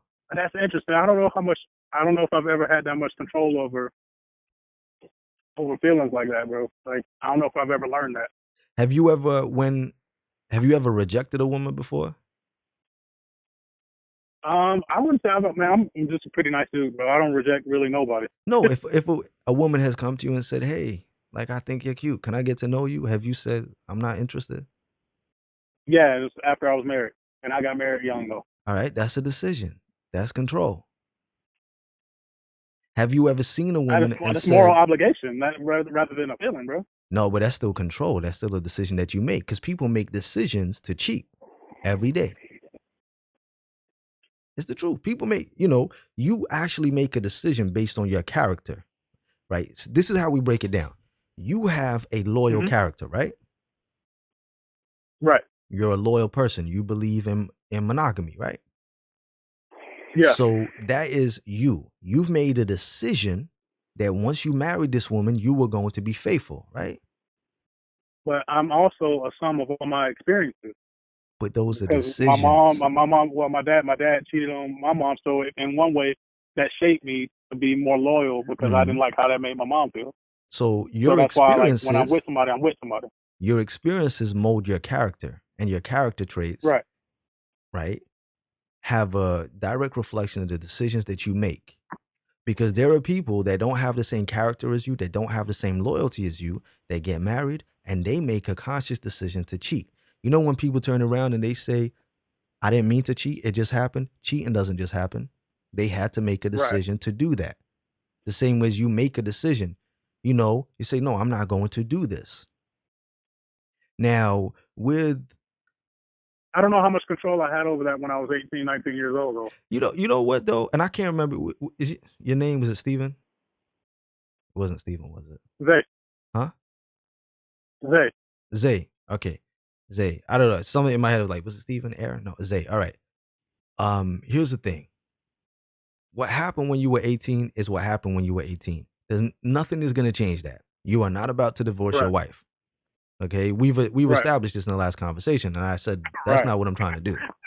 Okay. Right. There's no way you're about to go back to your wife and go, "Listen, I was talking to this guy that I don't know on YouTube, and he's pro-black, and he says to be pro-black, I need to divorce you and get myself a black woman and practice what I preach and live what I preach. I'm sorry, baby.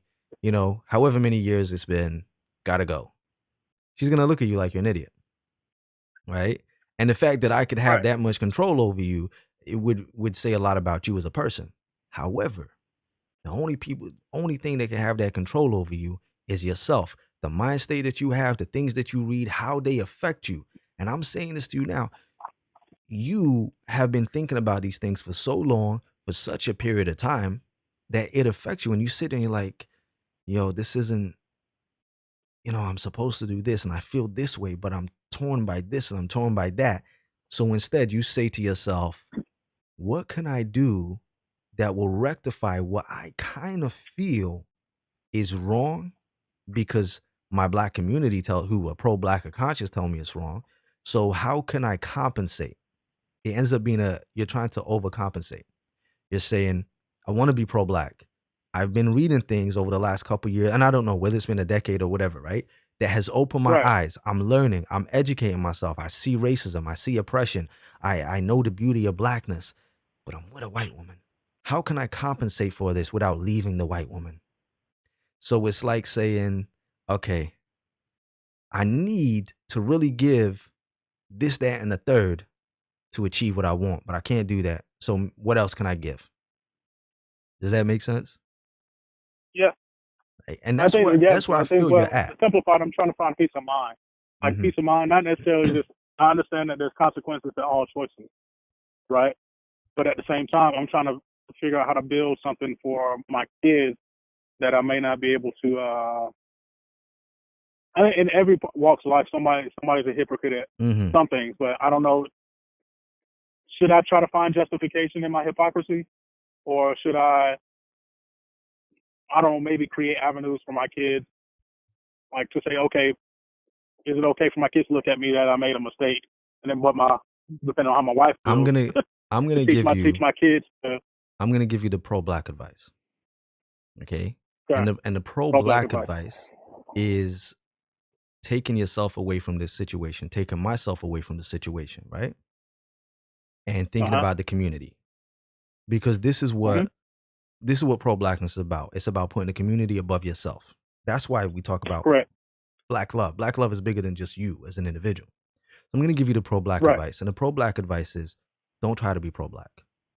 Do not try to be pro-black. Be you. Just be you. Read whatever it is that you read. Educate your mind however you educate your mind. If you want to teach and educate your children about blackness, then that's what you should do. If you want to teach them about black love and the beauty of black love, that's what you should do. You'll realize and come across hurdles that say, "Wait, Daddy, you got a white woman. What happened here?" Right? And you'll have Mm-hmm. to deal with that as the term comes. And the way that you're gonna have to deal with that is by being honest with them. Just being 100% honest with them. Don't worry about what the community thinks of you. As long as you do what's right for you and what feels good for you, and you're not trashing black women or black people or black men or anything like that, no one's really going to have an issue with you. Yes, you can support black owned businesses. You can support black people. You can do this, you can do that. There's going to be I do. little issues that are going to be like, whoa, right? You have to understand though that you see, there is such a thing as one of my subscribers said it once. They said, if you don't have a black partner, you can't be pro-black, but you can be co-black, like co-black, as in, like in support of blackness, which Right. and black people, but not necessarily pro-black. Then you have to also understand that you have to be careful with your wife. For example, if there are certain things going on, you have to know that as a white woman, she may not be received well by talking about certain things. So she should not talk for black women or talk about black women's experiences. No, right. Things like that. So Yeah. this is really all I that think everything you're saying we're actually doing Mhm. for the most part in Right. our relationship. Like, yeah, she don't talk in spaces where she shouldn't have an opinion, right? Right. Yeah. I help out where I can. I support all these different things. But what I'm trying to figure out is how to find a peace of mind that I could help I'm not in control of anybody's retaliation against me. So Exactly. maybe shouldn't worry about things I can't control. Exactly. maybe that's Like, the advice I should give myself. But at the same time, feeling like feeling like I can do something to promote something within my kids to appreciate part of them. That's the dopest. yeah, that's all But you it's hard to do that in spaces where there's not a lot of us. see. The thing is, this is this is what happens. People have conflict of interests, and you have to make that decision sometimes. The decision sometimes has to be Right. bigger than you. If you want to truly be pro-black, you have to be selfless, and Hmm. that's why I said being truly pro-black is about thinking about your community. That's what I say, giving you that pro-black advice is to say, don't worry about the black community. Don't worry about black people. Don't worry about pro-blackness. Just do you, because it will be better. Because it opens the doors and has so many questions. So many people will be like, wait, I'm confused. What's going on? Duh, duh, duh, duh. And there's gonna be women that would see you, or young girls that would see you and might listen to you if you were talking or doing things and be like, wow, you talk about black people so nicely and how much you love black people, want to help black people. Couldn't have a black wife. And that's what's gonna come up. People think like this.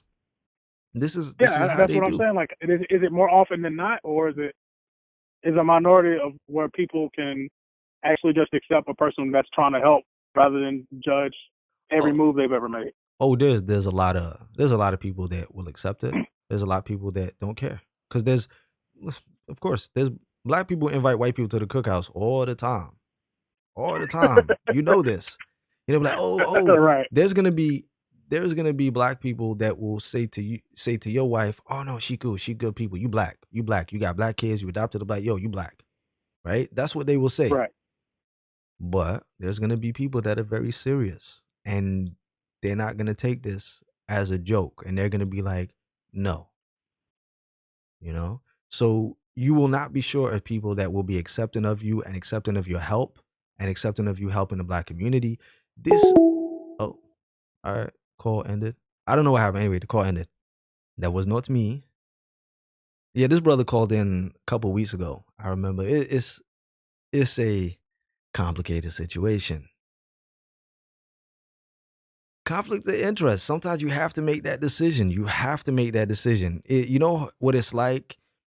It's like being from the hood and having friends who were criminals and gangbangers, and then you become a cop. You might have to cut your friends off. Hello. Hello. Hey, how you doing, man? It's Terry Tim. I called in before. I spoke with you about a couple of weeks ago. Just want to say thank you, man. I appreciate the topics that you bring to the table. And pretty soon, one of my finances get a little Could tight. you do me? Huh? Could you do me a favor, please? Yeah, what's That that? TV is mad loud in the background.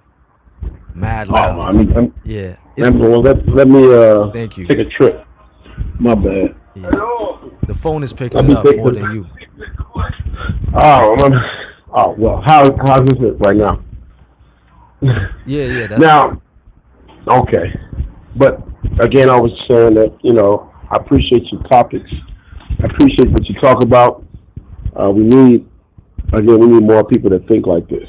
We need more people that talk about these things. I hate that I was on another live chat because I like to be tuned into yours. I was on Paris Milan, and she kind of don't address all of the issues. She kind of goes around and just goes to the subjects that she really care about. But the main thing I wanted to get on is the brother with the white woman. You know, what you were saying, and what I think what you were trying to tell him was, when you meet somebody you're not directly in love with. right. You know what I'm saying? You don't fall in love when you first meet somebody. I mean, every now and then it has happened, but he never expressed that. He never said, "Hey, the minute I seen her, I was in love." And basically, like you said, he pursued it. He put himself in that position to love this woman. And in a sense, even as a teenager, we seen girls we didn't like. I know I seen a bunch of girls I didn't like it when I was a teenager. Like, nah, she's too this, she's too that. Everybody started making choices, especially as a teenager. You start making choices. You want the pretty girl or whatever the case may be. Some of us wanted the most popular girl. But I definitely see your point. First, I didn't understand it. A long time ago because I heard this quite a while ago. Quite a few times. Controlling your love, but you're right. You're dead on right. We do control love. Relationships, especially when it comes to white people, it's a financial game for them. For them, they definitely marry about for financial. They hold everything is financial. I guess love is second, and financial is really first for a lot of white people. Mm-hmm. But yeah, it comes first. But for me, again, I'm definitely I love women. I don't pursue other women, but for me, I love women. But if I'm attracted to them, I'm attracted to, I might, but most likely my desire for black women is very strong. So it would definitely have to fall on me like it would have to catch me off guard. But it would have to be some instinct, like what he's talking about, like he's saying, or what he's not saying is that he just basically met this woman he can control it. That I don't pursue. I don't. I pursue black women more than I ever pursue any nationality. Period. Hands down. I just think they're the most gorgeous women on the planet. I'm sorry. That's just how I feel about it. But I like a woman a nerd female. What a nerd female, Angel. What a nerd black woman at? I want one of the a nerd black woman like that's smart but sexy with it. Where are those women at? But I appreciate you letting me speak, man. I'm gonna tell you my finances. While I'm working on my finances, I just moved out here to California. Mm-hmm. So because I like to put money towards the show. Man. I just want to make sure to keep going, man. I mean, I know that you guys depend on a financial support, but I just moved out here to California. So man, I came up from the Midwest, so I just moved out here, and man, just trying to get things going first, and I definitely will be coming through whenever you have your next talk show. But that's all I wanted to say, man. Good talking to you, man. Again. So Right. did you ever catch on that other thing that I showed you? You said somebody had to send it to you. It was a report about the child that was raped by the Yeah, father and I made a video about it. It's on my channel. Really? Yeah, And I missed it. It's on my channel. If you go there, you'll see it. It's like maybe like 2 or 3 videos down. So you really did a full investigation on it, huh? Yeah. I'm definitely gonna check it out, then. Definitely. So hey, thanks, man. I appreciate you having me on, man. I'm gonna sit back and see who else wants to come in, and I'm gonna be commenting on whatever I see and hear. Cool. Cause all right. Thank you. Peace. Yeah, you're welcome, man. Much Enjoy love. your day. Wait, that call was loud. I was trying to like put little tweaks in to try and make it not so loud, but I wasn't sure. It was just loud. It was very muffled. But I heard what he said. I hope you guys heard what he said. Hello. Hello? Hi. Yo, is this Angel? It is. Hi.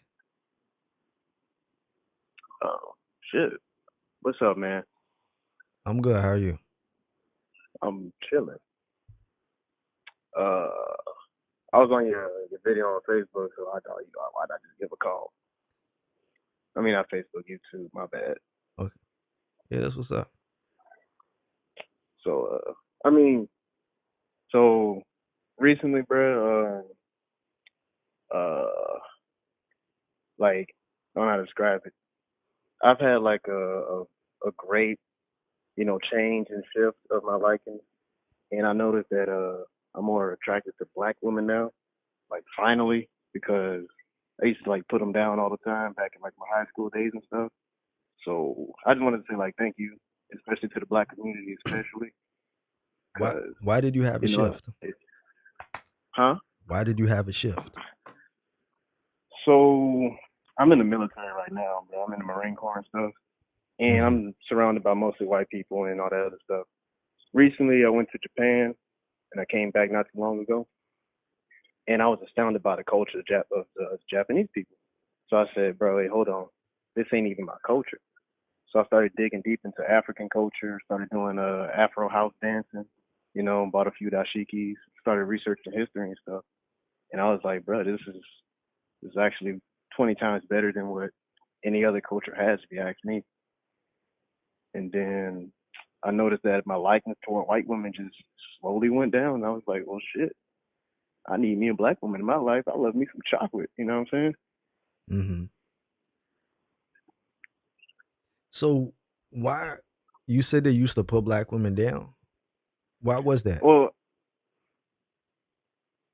honestly, I really don't know because it's just during my high school years and stuff. Because I never really understood what my mom was talking about because I was raised by a single mom. I don't really count my stepdad because he wasn't an influence in my life. And at Mhm. the time, I didn't know my dad. So watching my mom struggle and stuff, and at the time, she wasn't really like 100% there. So I was like, I don't want a black woman. They crazy. You know what I'm saying? And so I looked at every other black girl like, y'all crazy. I don't want that. But then after high school was over with, you know, I'm like 23 now. After watching what happened with my mom and all that stuff, finally understood, what it actually means to be black and why we need to be together. Because the only way the black community is going to be good is if we have unity. All right. So are you you're in a relationship with a black woman now? Nah, You're looking? cause okay, I'm looking. Cause I mean I have like some chick I was talking to. She Mexican, and I was like, bro, I don't even want a Mexican chick no more. I just want me a like actual black woman, because it's just like you say all the time. Only we understand our own struggles. Mm. And how old are you? I'm 23 Okay. And where you at? right now. I'm in Arizona, but Arizona. I live in Texas. We live Yeah. in Texas. There's a lot of black women in Texas. A lot. Oh yeah. Oh yeah. You got some beautiful Cause women in that's Texas. San shoot. Antonio, They'll be Dallas. better Yeah, there's than a lot of beautiful black women out there. that. Yeah. So you're That's not gonna that's like the have, first thing I'm gonna do yeah, when I get even back in home. Arizona, there's a lot of black women in Arizona. You're not gonna have problems. I mean, no, I mean where I'm at right now, Yuma, Arizona, it's like on the border of like Mexico and stuff, and there's a lot of Hispanics and Mexicans here. I mean, I Mm-hmm. met one black chick today, and I was like, damn, hold up now. So Mm. I had to get her contact information and stuff. She on the clock right now, so I don't know if she'll ever text it back, but it is what it is. Now you just, but at the same time, you have to be ready as well. Make sure that you're ready. Don't be one of those guys. You know what I'm saying? Like, I mean, you're Yeah, still young. yeah. At 23, you're still young, but you might not be ready to settle down. Settle down. You might still want to, Mhm. just date. Not mess around because messing around means that somebody gets hurt. But just be honest with whatever it is that you decide that you're gonna do. Just be honest. If you just want to sample, then let women know that you're just sampling and you're not serious right now, but you could be. And there will be women that will agree to it and be cool with it. And if you are actually ready and you find somebody you want to settle down with, then settle down. But make sure you bring to the table, make sure she brings to the table, and you you know, don't give to people that don't deserve you either. Because I think a lot of we kind of skip that part when it comes to men. A lot of men can Yeah, become victims in relationships as well, and that can make you bitter. You know, so yeah.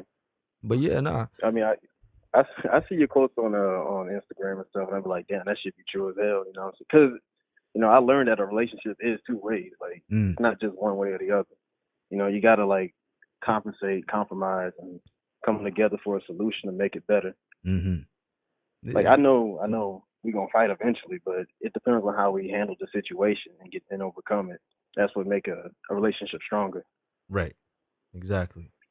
It will, but black women are beautiful, so and you can find anything that you want. Hell, if you really wanted a Mexican woman, you could have a black Mexican woman. They exist.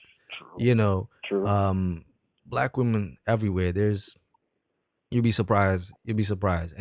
I have this joke that I say, and I say black women's slogan should be "You want it, we got it."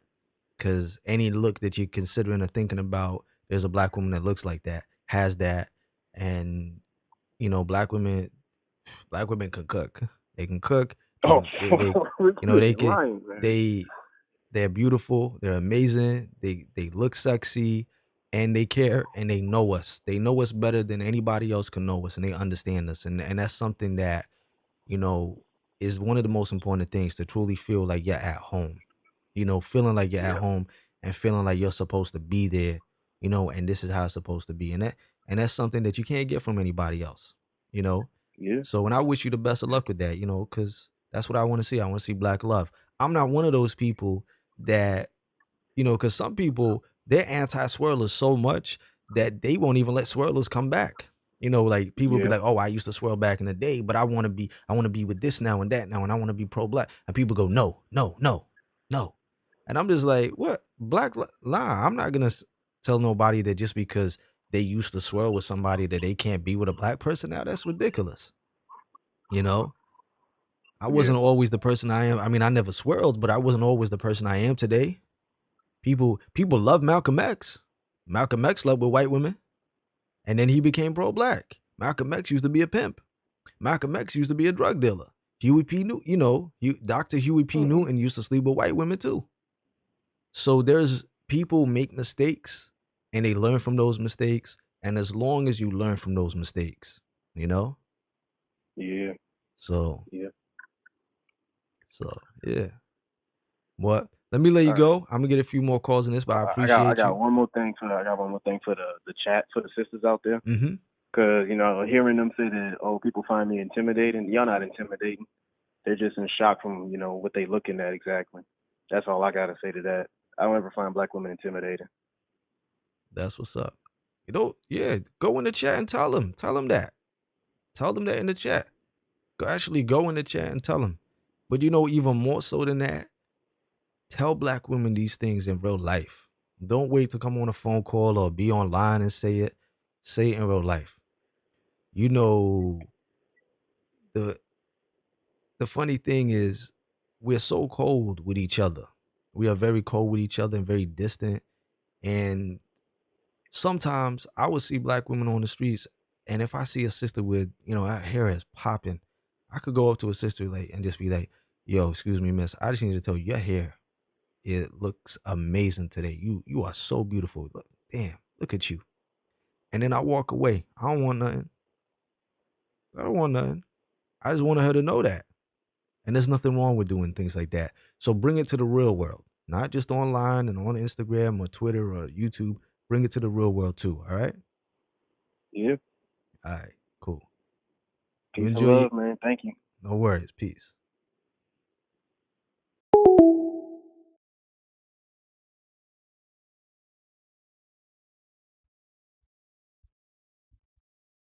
There you go. The lines are now open.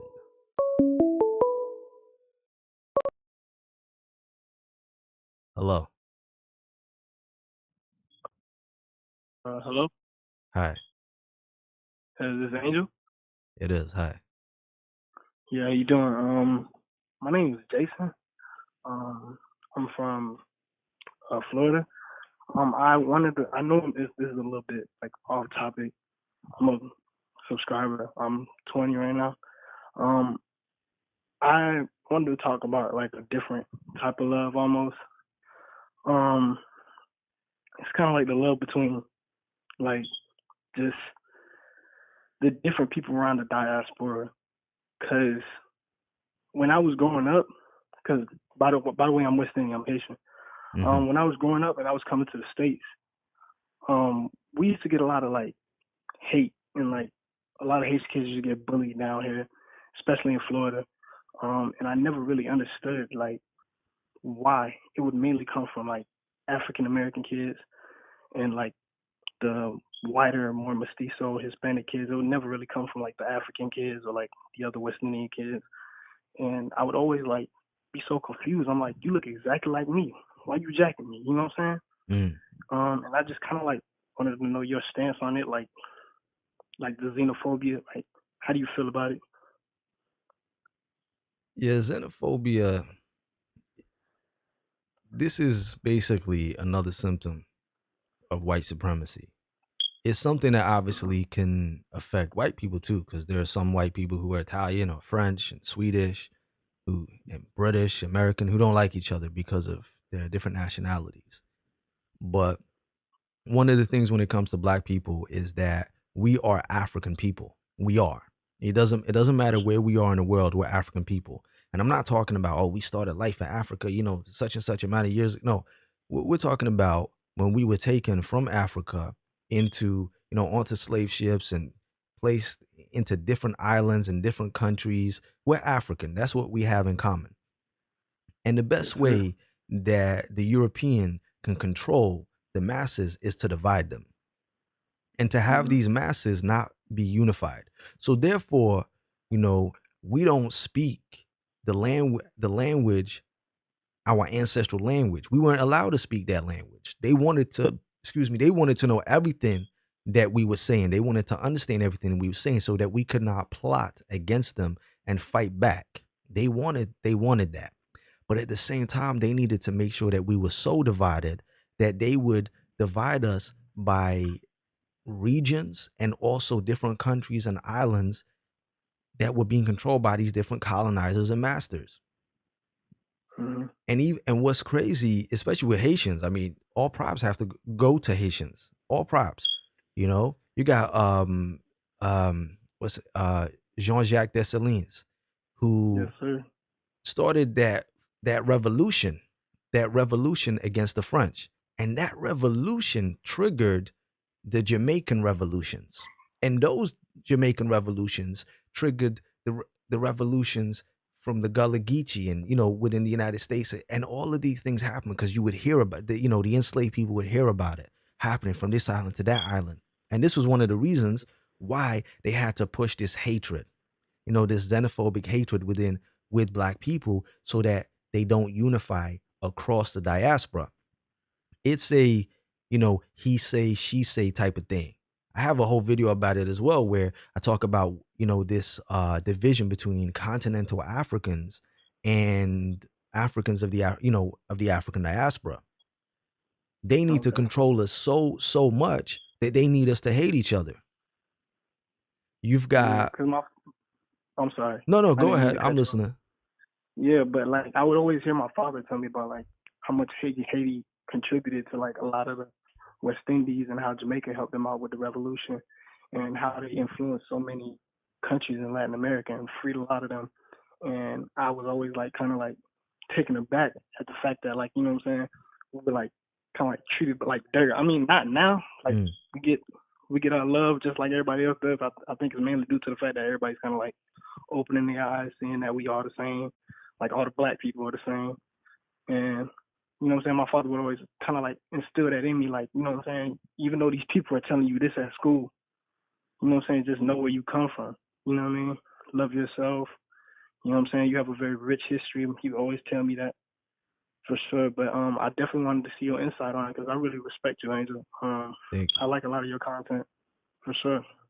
Now, it's like I said, there's a video I have on my channel. If you go into my channel itself and you click video, you'll be able to search and type in Africans versus African Americans.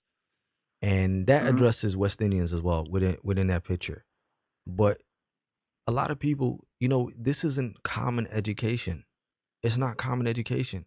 Not every You can't go up to everybody and say, "Do you know Haiti's contribution to ending slavery? Black Haitians? Do you know that?" Some people can't say that. They don't know that. It's not being taught in schools because it does not fit their narrative. We Yeah, are for sure. we are being divided by the Europeans.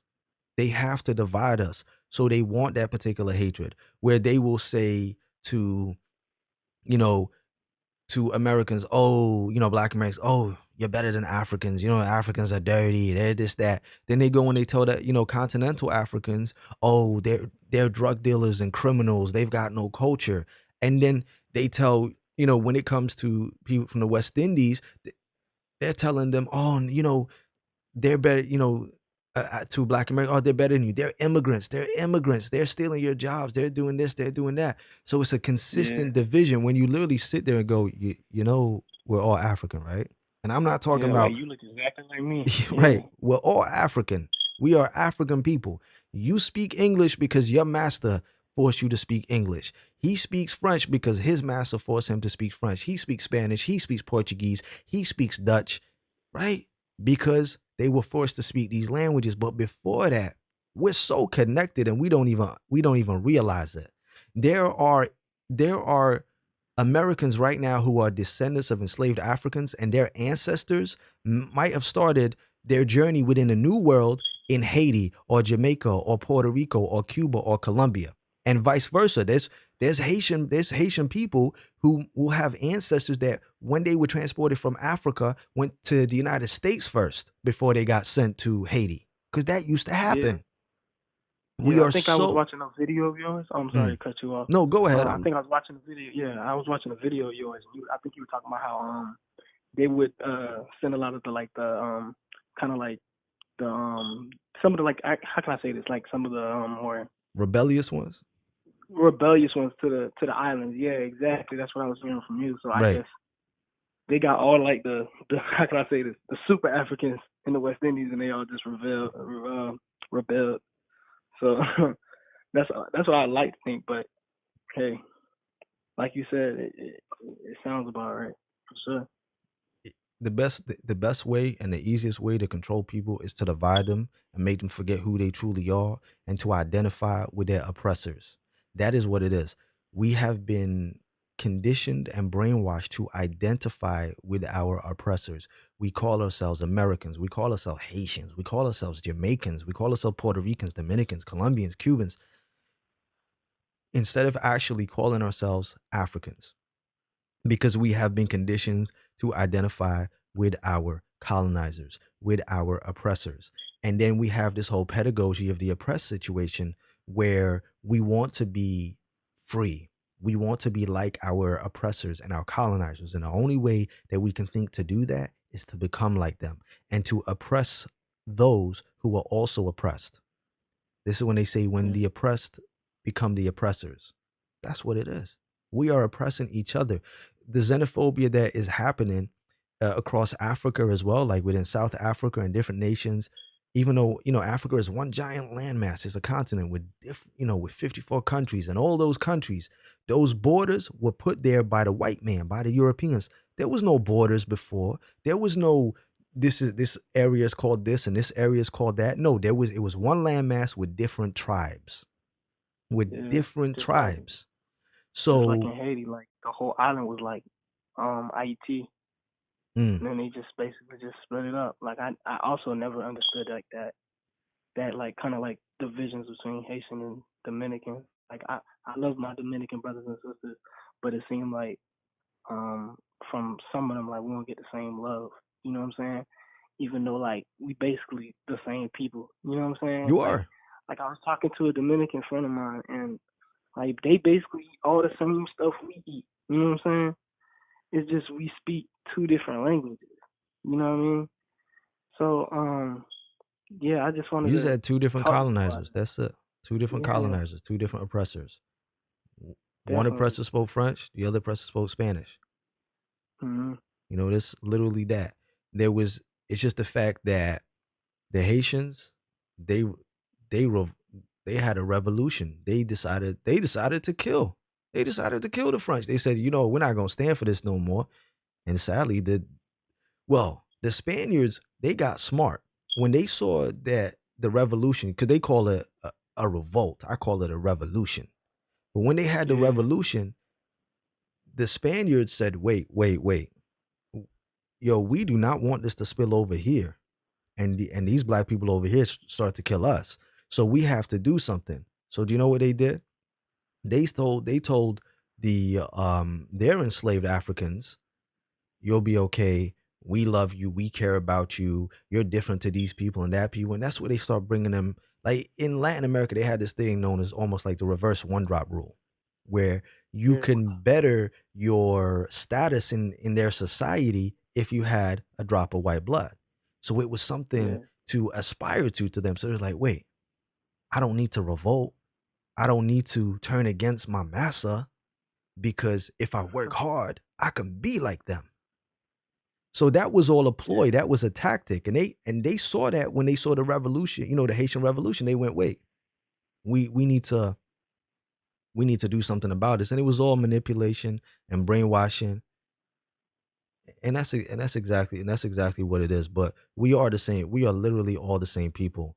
But we don't even realize that every day we become more and more like our oppressors by our actions, and we don't even realize it's happening. Definitely. Well, I really do appreciate it though, Angel. I got to come out to the Brooklyn because I know they got a big West Indian population out there, especially in Flatbush. Brooklyn is the West Indies. That is the West Indies. Basically. If you're in Brooklyn, you're West Indian. Like if you when I talk to people in Brooklyn and I go around, I'm like, and they tell me they're African American, I'm like, oh shit, what's up? I'm like, what you doing here? Because everybody in Brooklyn is West Indian. But yeah, and there's a big Haitian community too. Yeah. I appreciate it, Angel. No worries. All right, peace. Yeah, have a good one, brother. You too. Peace.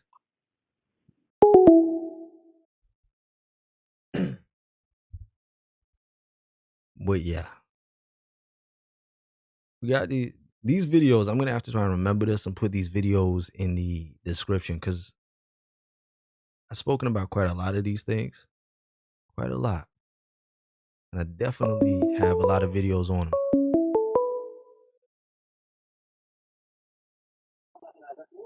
Hello. Hello. Hello. Hello? Hello. Hello? Hi. Hello, can you hear me? Yes. Hello? Hello. Hello? I don't have time. Listen, if I'm saying hello, I can hear you. I hung up. I'm not gonna sit here saying hello for 10 minutes. I just feel like an idiot. If you want to call back, you can call back and just start talking, please. Hello. Oh, hi. It's Hi. Natasha. How are you? Hi, Natasha. I'm good. How are you? I'm doing good. That's Just what's got up. back from church not too long ago. You got back from what? Church. Oh, church. Okay. That's what's up. Yeah. So, I wanted to comment on the topic could you do me a favor? Sure. Could you turn the TV? Yeah, mute the TV, please. Thank you. Yeah. I already know what you're going to say. My TV's always mad loud. I appreciate it. Thank you. You are so welcome. Yeah.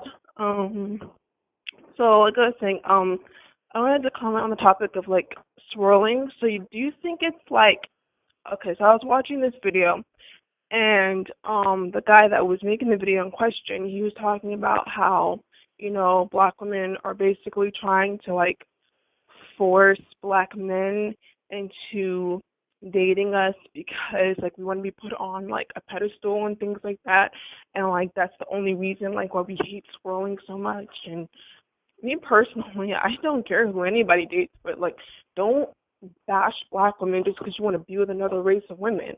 I mean, yeah, there are some black women that do bash black men because they want to date out, but then there are some that don't. So what is your opinion on that? Do you think that black women only hate swirling and dating out because you want to be put on a pedestal, or is it just because of some other reason? You're supposed to put your women on a pedestal. Right? You're supposed to do that. You're not supposed to put other women above your own women. It's plain, simple logic. Right? There's no way that's what you're supposed to do. I don't get mad if white men say how beautiful white women are. Black women don't get mad if white men say how beautiful white women are. If a white woman came up to me and said, Angel, I don't like you, or she don't like black men, she only likes white men, I'm like, all right, cool, more power to you. Go do your thing, all right? Do your thing. I'm not gonna get mad because I expect it. I literally expect it. Do you know what would shock me? Is if that white What? woman turns around and starts saying how she doesn't like white men and she loves black men and this and that and she can't. I'll be like, hey, you got some issues. I'm gonna say But she's like, got some issues. Maybe she got a fetish and why do you hate white men? What that doesn't make any sense to me. but Now, like, why do like black people like why do like black people go so hard for like swirling, but you rarely see a white person doing it? acceptance. They want to be accepted. They want to be seen as better than everybody else.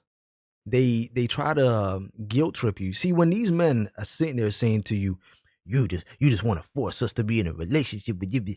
They're trying to guilt trip you so that you leave them alone and don't address them and address what they're talking about. But here's the thing: leave them, leave them. You know, there's these guys and they say, "Save yourself, black men." Run for the hills, and black women do the same thing. They say, "Run to the hills, black women. Get out of blackest. Go." Ain't nobody holding you back. Ain't nobody holding you back. If you want to go, go. It's all right. Cool. Run now. It's all right. Ain't nobody stopping you. Don't worry. Any videos that you see where guys saying, "Oh, they want to force," fuck them. Excuse my language. Fuck them. It's Right? okay, but like, I have a question. Like, why do people call like? I have another question. Like, why do people call like black love struggle love? Because I've seen those videos too, and it makes me upset because I love black men. I love dating black men. Of course, like sometimes I have problems with them. You know, trying to find like the right one. Me personally, I think it's this whole hookup culture thing that kind of messes everything up.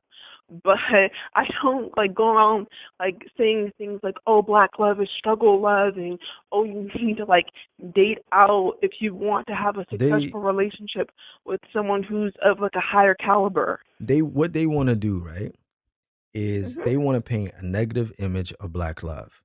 So they will take the most dysfunctional imagery of black love and say this is your black love. This is struggle love. This is how you have to struggle. Ramen noodles and faucet water. Like they're gonna do that, right? And it's in the same way Yeah. where you're not gonna talk about struggle love when it comes to white people or interracial relationships. They're not gonna talk about it because it doesn't fit their narrative. They will take, you know, certain stereotypes, negative stereotypes and negative imagery to try and push their agenda.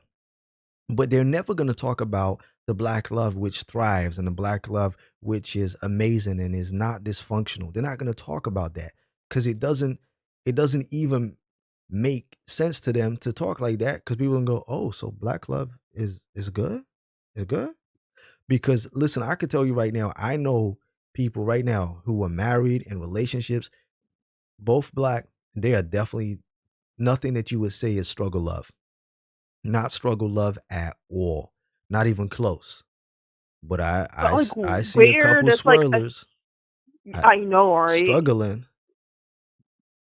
People the same way, if you notice when they promote all of these interracial relationships on YouTube and they show you the best light, everything in the best light. You don't see the dysfunction.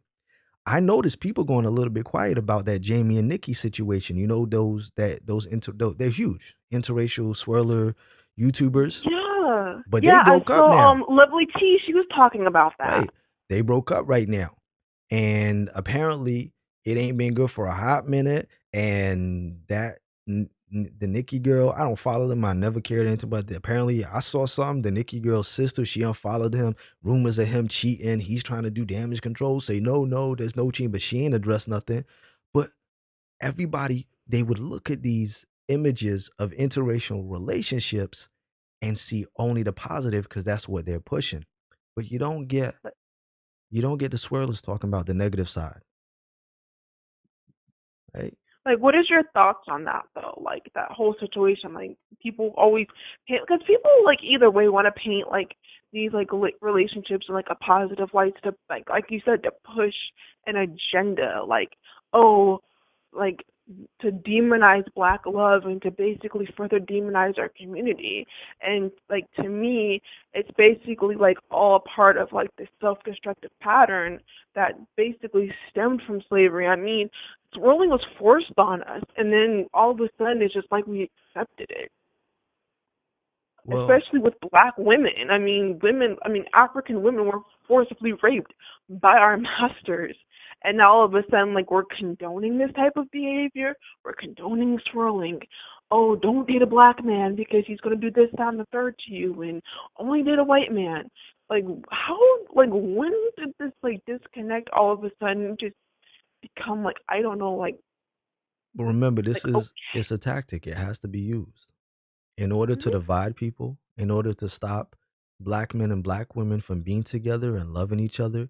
They have to put the most negative images out. They have to cause us to hate each other. They have to cause dissension amongst us. They have to cause division. What do we expect? I mean, it is what it is. It literally is what it is. I don't expect anything else because that is the tactic that they use. They have found a tactic that works, and they're gonna keep doing it. And the only way that it doesn't work is when we realize what they're doing. Once we realize what they're doing, we can stop. We okay. can stop it Okay. because we don't become victims to it because we're aware of it. We see it happening. It's like when you're dealing with somebody, a narcissistic person in a relationship who gaslights you, right? They are able to control you because you don't know what's going on. But once you know what's going on, you're aware of it and you see it happening, then they can't control you anymore. How was your day? I'm sorry, I just jumped right into it and I forgot to ask. How was your day? It was fine, thank you. It was all right. You're welcome. But I Okay, think I I have asked a you how dating yours question. was, but I'm not sure. So how was yours? Um, it was good. It was long because I went to like two church services in like one day. Yes, you Well, did at say. Yeah. least. Okay. No, I remember. Yeah, I did ask you. You said about church, and you said you had a dating question. Yes, definitely. Okay. I'm a single black woman. I'm 27. I've tried swirling before, but it's just not. I mean, it's not for me. And it's like I've dated like all races of men, including black men, but it's like I haven't had like the best luck with them.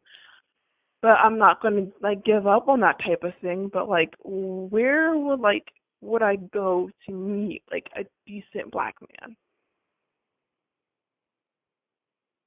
Where do you think I you would live go? in I don't know. That's the question. I don't know. Like I tried like dating in my neighborhood and stuff like that, and it doesn't work for me because it just feels. I feel like I live in like a sea of f boys. Like it's just horrible. Mm-hmm. Like they just want to hook up. They don't want a serious relationship. Whenever I would try to engage in conversation, it like freaks them out. Like, why are you asking so many questions? I'm like, because I want to get to know you, like that's what people So do. you know where not to go. You know that the guys Mm, from your neighborhood, now it might not be all of them, but from your experience, probably not best for you to date guys in your neighborhood, right? yeah. All right. So you're aware of that. You pretty much know where not to go. So if Mhm. you know where not to go, that makes the look a little bit easier, right? Okay. Now, only you know what a good man or a decent man is because it's going to be specific to you. What is decent to you Yeah. or good to you is not good to somebody else. So Correct. And what is good to you? What are you looking for? um, someone who's very kind-hearted, someone who's funny, someone who's intelligent, good-looking would be nice. Um, someone like I said that has like a decent job. I have kids, so someone that loves kids, obviously. Um, I write, so someone that definitely has like a similar like writing interest would be great too. And I'm Okay. very like into music. I can't sing worth anything, but I do love music though. Okay. And does he have to be religious? Because if you've been to two churches today, I'm assuming you're religious. Yes, I'm very religious. Do I follow every single commandment there is? No. But I mean, like, do you want him to also be religious? I mean, he doesn't have to be religious. I mean, my grandparents were married for 49 years, and my grandfather hardly attended church at all. Okay. So that's not a decided factor. No. Okay. Have you tried to look at men within your church? All of them are like way older than me. My church, it's like Noah's Ark in there. Everybody's married or in a serious relationship, and they're all older than me. They don't Like have I'm talking. they don't have Hmm? churches with younger congregation? I mean, in my area, probably. Have you looked? Good question, Angel. Very good question. Have I looked? I mean, there's a church that's like down the street from me. I mean, you got Google. You can Google and find out if there's, churches that, are specific to like a younger crowd. Because I know they have that. Now, you Hmm? said that you like guys that are into music. Yeah, You like guys that are creative, that write. One of my yeah. mods said, what about taking a writing class? Oh, that'd be dope. Right? If you go to a writing class, you're going to get somebody that's creative. And you might even go to somewhere, for example, that's specific to music. You like music. And when you say you like music, you said you can't sing. So you like to do what? You like to edit music? You like to create music? What? I listen to it a lot. You like to Yep. listen to music. Here, grandmother. What's it? Your blood pressure thing. Oh, you just bring it in? Yeah, I had to get some stuff from downstairs. What's the fun? Using the flashlight. Using the flashlight because I had to get something else from downstairs. Yeah. Oh, my grandmother needed something. No worries. So you need to think about the things that you said to me, so that you're looking for. And where would you find that kind of person? So you want somebody that likes to write. Where would you go Yeah. to meet somebody that likes to write? Yeah. You want somebody that likes music, that likes me. I think pretty much if you're black, you like music. I've never met a black person that doesn't like music. True. We might not all be able to dance. We might not all have rhythm, right? Most of us do, but some of us don't. But we all like music. I don't know anybody that doesn't. But depending on the type of music you like, if you have a specific genre that you really like jazz or something like that, I don't know if they have any jazz spots where you at, but that's good to get people that I also are live in like Northern minded. Virginia, so I live in Northern Virginia, which is like close, like where I live is like close to DC. I don't know if you've ever been there at all. You've never been to DC? I've been there plenty of times. I Oh, mean, you okay. can't call yourself a real Virginian if you haven't been to DC. I And there's mean, a lot of black kind of people like, there too, though, right? of course, that's why they call it Chocolate City. I mean, come on now, Angel. I'm just saying. So what I'm saying is, if there's that many black people there, have you tried dating out there? Kind of, sort of. Kind of, sort of. What does that mean? I mean, I dated a few guys that lived there. You've dated a few guys that lived out there. Yeah. Okay. So now I understand. Obviously, you said that you have children. How many children do you have? Okay, I have 5. You have 5. Did you say 5? Yes. Okay. I'm not gonna ask you personal questions like this, that, and the third. You have 5 kids. Okay. And how old are they? Okay. Of course. I mean, my oldest, she's 6. She's about to turn 7. My Mm-hmm. baby girl, she's 4. My oldest son, he's 1. My twins are 6, almost 7 months. 6. Okay. So you have some very young children. So you're between the ages of 6 months, and you said your oldest is 6, right? Yeah. Okay. So dating for you is obviously might be a bit harder than it might be somebody else because you need you need babysitters, and you need somebody that is willing to, to be in a relationship and get to know somebody that has children, right? Yeah. Okay. Now, are you open to dating men that have children also? Of course. Okay. So you don't have a problem with that. Okay.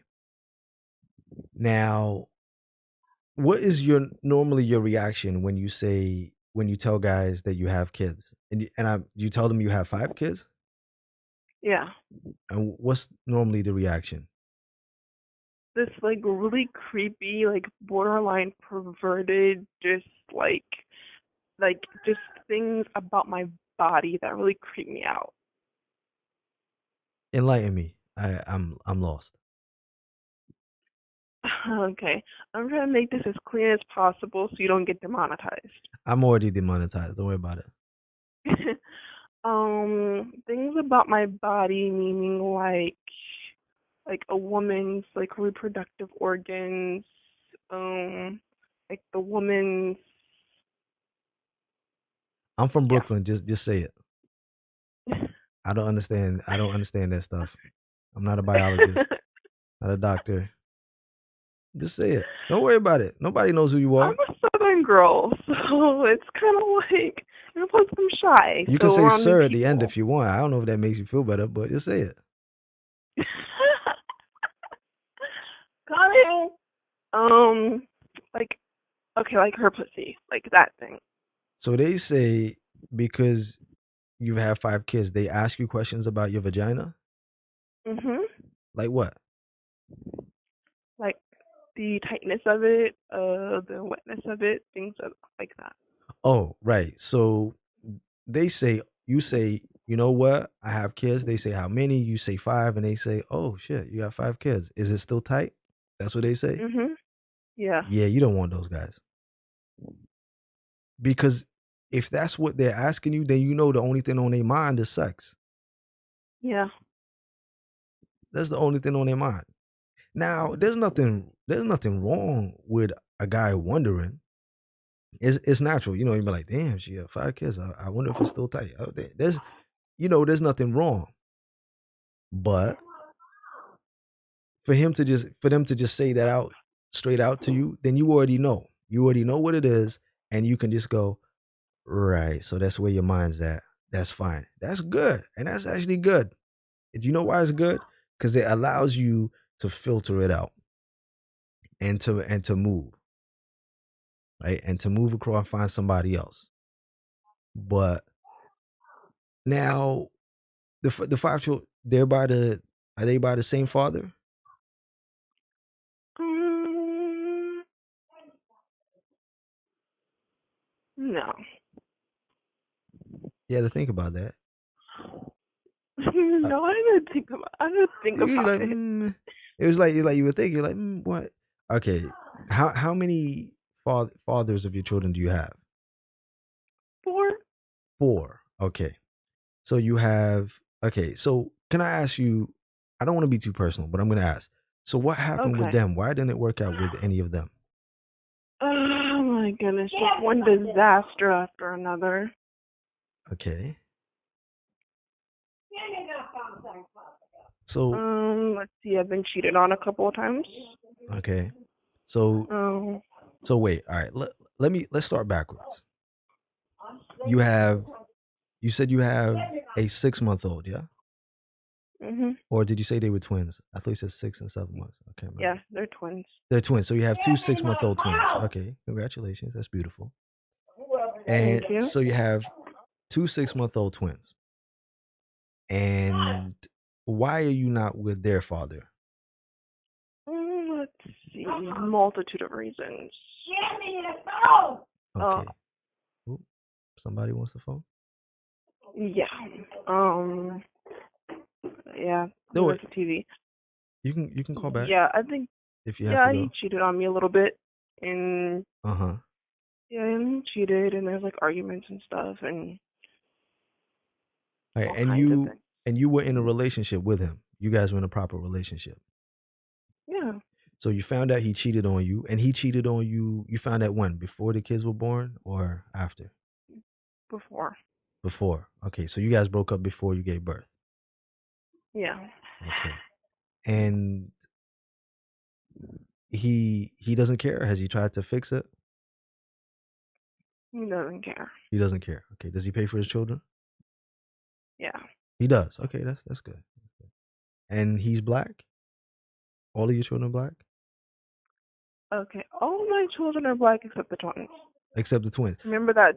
Yeah, remember the whole swirling relationship I told you about? Oh, okay. So this was a white guy. Yeah, Oh, okay. So the white guy is the one that cheated on you. yeah. Okay. All men cheat. It is what it is. All right. Now, and so you had three other your other children, were they relationships? They were relationships, yes. They were all relationships. So what happened in those ones? Just paraphrase it for me. Okay, let's see. Cheated on me a couple of times. I mean, my middle child's father, I knew he had other girls, but I was okay with it. Because, Mm-hmm. me being me, I'm like, oh, whatever, he can play around with the little girls, but he's always going to come back to me, Mm-hmm. like, being as cocky as I am sometimes. I'm like, whatever. Eventually, he stopped talking to them and only started talking to me, so. Mm-hmm. So he stopped talking to them. He was only talking to Mhm. you, right? Mhm. Yeah. Okay. And you guys had children. Yeah. And then what happened? I just couldn't take it anymore. He wasn't there for our daughter or anything, and he just was Okay. cheating on me and stuff, and Mm. I got too much. Okay, so he was neglecting you and he was cheating on you. Yeah, and our kid, and he was just verbal, just verbally abusive. Okay. He told me to get rid of her Right. when I told him I was pregnant with her. Can I ask you something? Sure. With the white guy, so you're the most recent father of your twins. Mhm. At this point, you had three children, and you'd had three experiences where men had cheated on you, been neglectful, right? Yeah. And do you? I would, me personally, if it was me, Mhm. I would probably assume that maybe you thought, if it was me, I'd be like, you know what? I don't really trust anymore. I don't trust anymore, and I need to fall back because it's just all gone wrong. It's just going to shit. So something needs to give. Something needs to start working, right? Now, Yeah. but and I'd like you to be honest because I'm pretty sure in the back of your mind you said, yeah, I can't be having any more children, and I can't be getting involved with anybody that's not serious, right? Yeah. Okay, because he was white. Did you think because white men have this alleged stereotype of they marry and they're faithful or whatever, right? Did you think, oh, it'll be okay because he's white? No, I treat everybody the same. Right. I'm never oh, let me date a white man because he's gonna want to marry me, and I've dated black men before, and they've never wanted to marry me. My ex, my middle child's father, we talked about getting married. We were together for 3 years. Mm, Then he just went and goes. okay. So you you have to be more careful when it comes to dating than other people. And the reason you have to be more careful is because you're a single mother. Single mothers Yeah, do have to be more careful. The advice that I would give somebody that has no kids has to be different to the advice I give somebody with children because it's not just you. You have to consider your children's yeah, safety, your children's love, and how they experience things in their environment is going to be so much more important. It ends up being about them now more so than it ends up being about you. Now, I'm not going to tell you not to date because that's ridiculous. You want love, you want to find love, and that's fine. And you will find it. However, you have to be more careful now. I would also say that the next person that you get with or you talk to, it needs to be for longevity. You need to date with a purpose. No more no more children without marriage. Because you might not even want any more children, but maybe you do, you know? no. You never know. Some people want a huge family. Okay? So you need to focus on yourself Focus on take care of your children, which I know you do. And it's early days. They're 6 months, your twins are 6 months old. You have other children, that are still very young and they're still all very impressionable. And they vibe off of your emotional well being and how you are as a person. So I take some time out.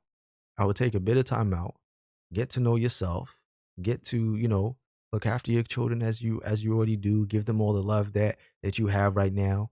And when the time is truly ready, because sometimes what we have to do is look at our past experiences and think, what has happened in all of my past experiences? They say this thing where they say, learn from your mistakes. And when I say learn from your mistakes, I don't mean that it was your fault. Because people think that when you say you have to learn from your mistake, oh, you're saying it's my fault that this happened? No, no, no. I'm not saying it was your fault, but we have to learn from our mistakes. From Like with the me, it's like I'm a very like loving and very like open person. And, like I'm a very sweet person, Mhm. and I guess like people like when you meet me, I guess they like automatically just pick that vibe up. Like me, I'm the type of person like I smile even without smiling. Like Mm. I'm just like a genuinely happy person. Even if I'm going through shit, it's like it's still there. So maybe that's your mistake that you're not learning from. Maybe you're too loving too soon and to the wrong people. Maybe that these people see you and they see that you're a loving person and they're like, you know what? We can manipulate this or we can take advantage of her. So maybe you have to be aware of it.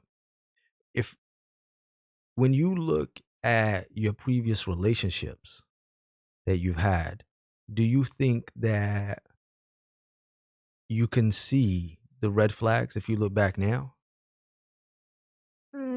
Definitely. You can definitely see a lot of it. I mean, with my second ex, he was very like he was very damaged from a previous relationship. And he Mhm. was very much still in love with his ex. And I knew all of this. But because like me and him connected and like we vibed on like this whole other level, like I still stayed. So I Mhm. just felt like he got me and understood me and like they were just like I could be myself without any judgment. Right. I So you don't so know, I'm not you perfect. no, nobody is. Nobody is. So now if you were to look back on that, you'd say, "Do you know what? He wasn't ready to be in a relationship, and you probably shouldn't have given him the time of day, right?" Yeah. Right. So that's what I mean by learning from our mistakes. Looking back at the problems and the situations that happened, and then saying, "All right, what can I do here? How can I rectify this? How can I remedy this so that this doesn't happen again?" Because they always say that you can always see the red flags and the warning signs, you know, after the situation, after the fact. And if you can see them after the fact, that means they were clear as day during the time. Yeah. So like me, I'm a person that's going to be like good to a person to a fault. And Mm, he even said to me like he was just like so damaged from his previous relationship that he was just like not used to that. Like he was not used to me calling somebody calling him every day to check up on him and see how he was doing. And that's hmm the type of person I am. Like even like if we're friends, if we're in a relationship, I'm gonna call you. I'm gonna check up on you. I'm gonna ask you how your day is. Even if it's like your person I just met or just like started like talking to you, whether it's on like in the street or like even like right now, I'm gonna ask you, okay, how is your day going? What's wrong? Um, Right. is there anything like going on? Like, do you want to talk about it? Like, that's just me. hmm Yeah. Well, what you need, like I said, what you need to do is look back at all of the past situations, the things that you allowed to happen, the things that you didn't see coming at the time, and the things that you could have avoided. And then also think about yourself as well, right? It's kind of hard for me to do that. I'm selfless to a fault. Like, I know me. Like, me, even with my kids, like, I pour everything into my children and I don't Mm. think about myself. I've always been like that. Even as a kid, I poured everything into like my parents and my grandparents, and I never thought about myself. There's Like nothing when I was like wrong. 12, There's nothing wrong I with was being like, selfless, mhm, right? There's nothing wrong with being that at all. And you said that you're selfless to a fault and you put everything into your children, right? yeah, That's a good thing. So you have to keep that same energy. Keep that same energy. Keep your put your children first. Put your children first and think to yourself, I need to show my children how a woman is supposed to be, how a woman is supposed to be treated, the decisions that she makes and things like that. So be selfless for your children. Definitely do that. Think about it. They're watching you, they're growing up, they're paying attention. They don't want to see mommy sad or any of these things. Your best interests end up being the best interests of your children. of What course. makes you happy is going to make them happy. All right. Right. You should really think about writing books because this stuff is like the best advice I've ever gotten. Yeah. Like other, you're just like, I don't know. Like she's being really nice. She seems like a really nice person. Well, you told me you're a nice person, so now I don't know if I can believe you because you said you're just nice. Could be just nice. Don't worry about it. Don't worry about it. Listen, just It's focus on yourself. genuine. Put your children first, and be selfless for them. Okay. And when a Everything I man, say to a person is genuine. no, Mhm. I believe you. I believe you. And when a man approaches you, think to yourself, my kids, I need to put my kids first. Is this a man that I would allow to be in my children's life? You know? All right? All right. Well, thank you so much. No worries. You're welcome. All right. Have a great Peace. night. You too. I'm going to take one last call. I've got a headache. Boy. It's nobody's fault, by the way, before somebody goes, "Blah, blah, blah." No, but I do have a headache. One last call. One last call. One last call.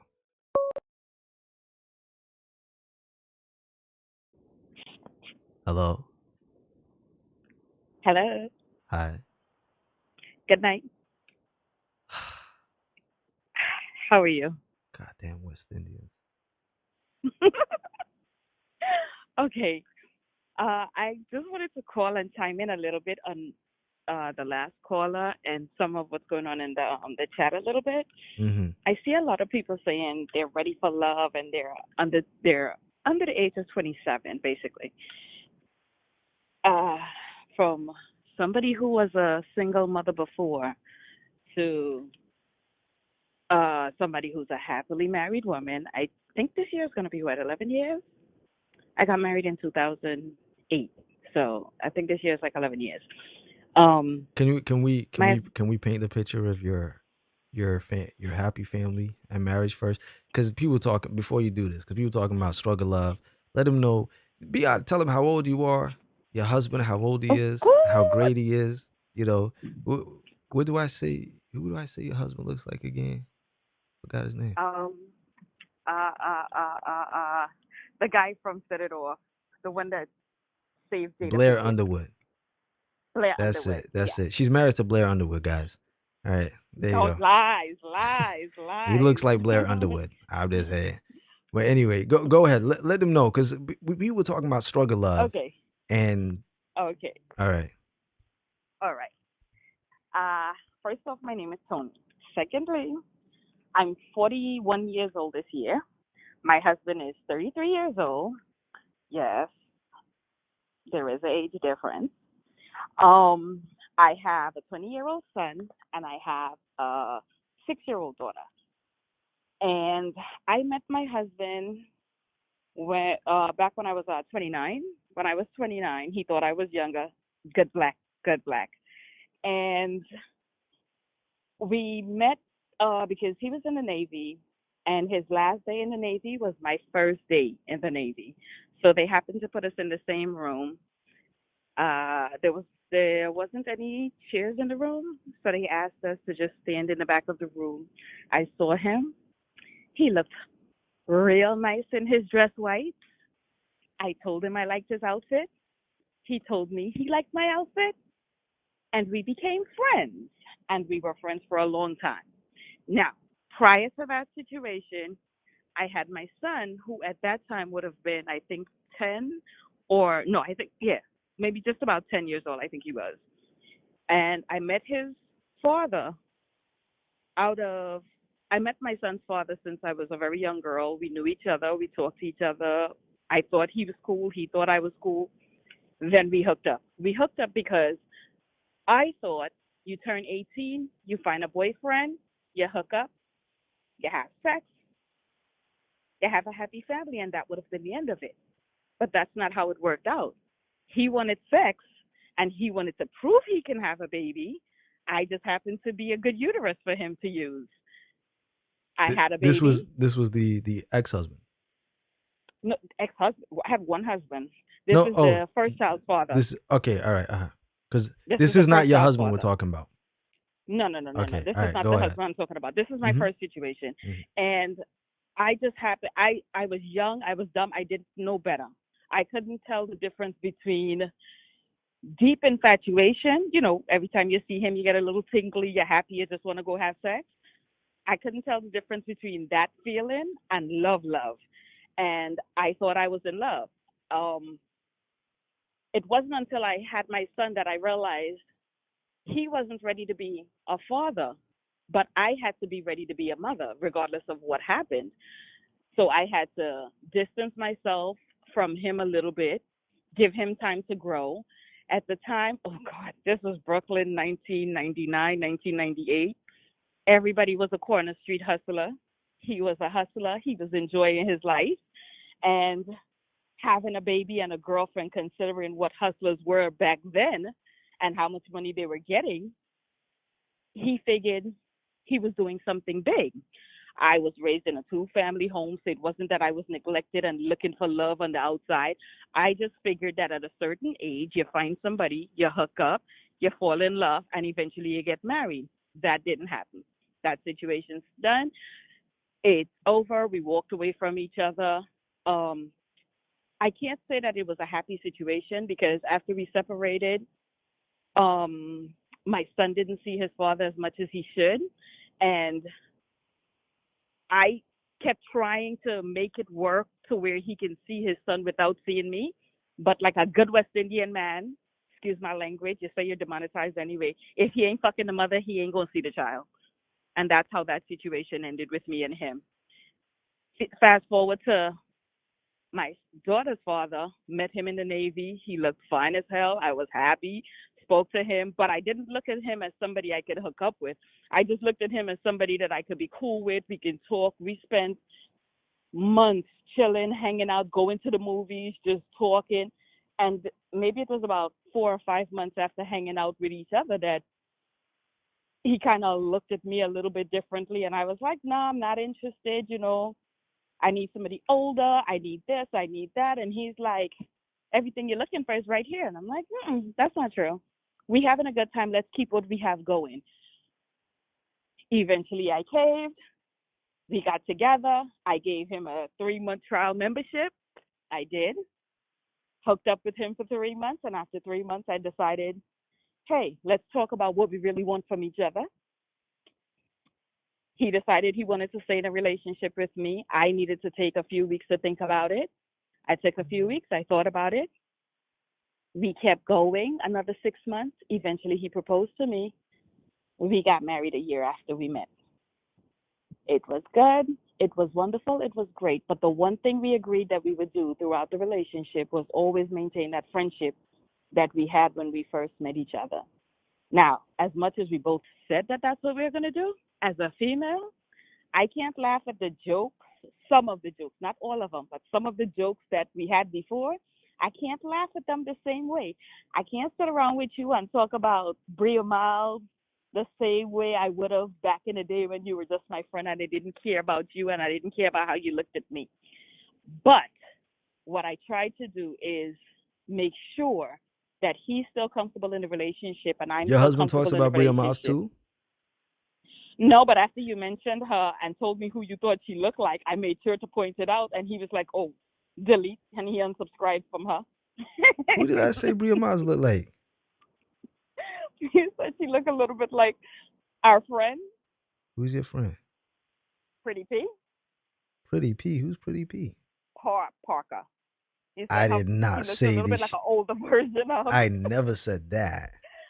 When did this Yes, you happen? did. Really? This is months ago. Let's stop talking about that. So We're wait, not talking about those people right so now. wait, So so you after I told him pointed I it out, said he was that, like, and then he could see it. he looked at it. He looked at it and he was like, "Oh my God, ill, delete." Yeah. I So I don't was even like, "Go back remember to your saying phone." that. Yeah, but the hold on, wait. The thing is that when you're in a relationship with somebody, you have to be able to be honest with the person, and that's the one thing you maintain in a relationship. Now, for everybody else that's saying they're 23, 24, 26, 28, 29, 30, and you're looking for a relationship, the first thing you have to do is be honest with yourself. And if you're honest with yourself, you could be honest with the other person. And I'm not talking about the kind of honest where you're saying to yourself, "Oh, I'm the type of person that keeps shit real." No, you're the kind of person that's going to end up on IDTV. You're the kind of person that's going to end up alone for a long time. You have to be honest with the person. That means consider how the person is feeling.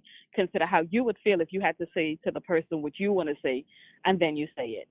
And I think that being in a relationship is nice and sounds good, Mm-hmm.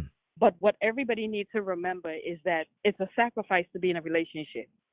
It's not just about you anymore. It's about another person. And then if you start having children, it's about that other person. For the young lady that just called that had 5 children, power to you and your fertile womb. But at this point, no one's going to tell you not to date. What we're going to say is look for company rather than a relationship. Look, and that company could come in the forms of other mothers, not single miserable mothers, not unhappy people, but find people around you that's going to keep you company when you need adult time, and not try to find a relationship, because everybody who sees you, they're either going to see desperation in you trying to find somebody to fill that void. And having the first child for me meant that I had my family looking at me and reminding me over and over of this failed relationship that I had. And I, for a while, I did want to replace my son's father. I really, really wanted to replace it so that the family and everybody would look at me like I'm still a good person, like I'm still a nice person. I'm still, um, I'm still valuable to some degree. So what I did was I dated people who I probably shouldn't have dated. Mm. And after a while, I had to say, I can't keep doing this when I'm the person getting hurt all the time.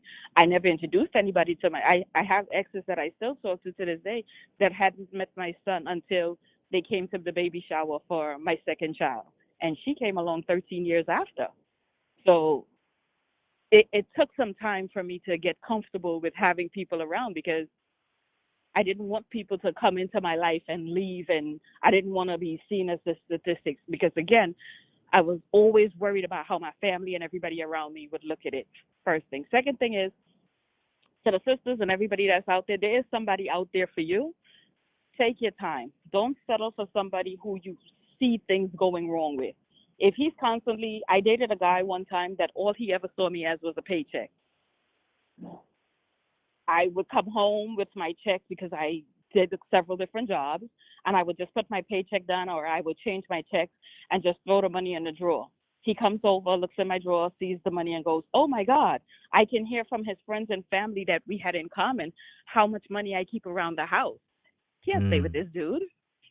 I met another dude another time, dated him, talked to him for a while. I was never really in his circle or anything like that, but because he introduced me to the club life, I started going to clubs. I got to hear from another dude how great he thought sex was with me. I don't want to hear that. You're no good, and it's not funny to me, so I got to let you go too.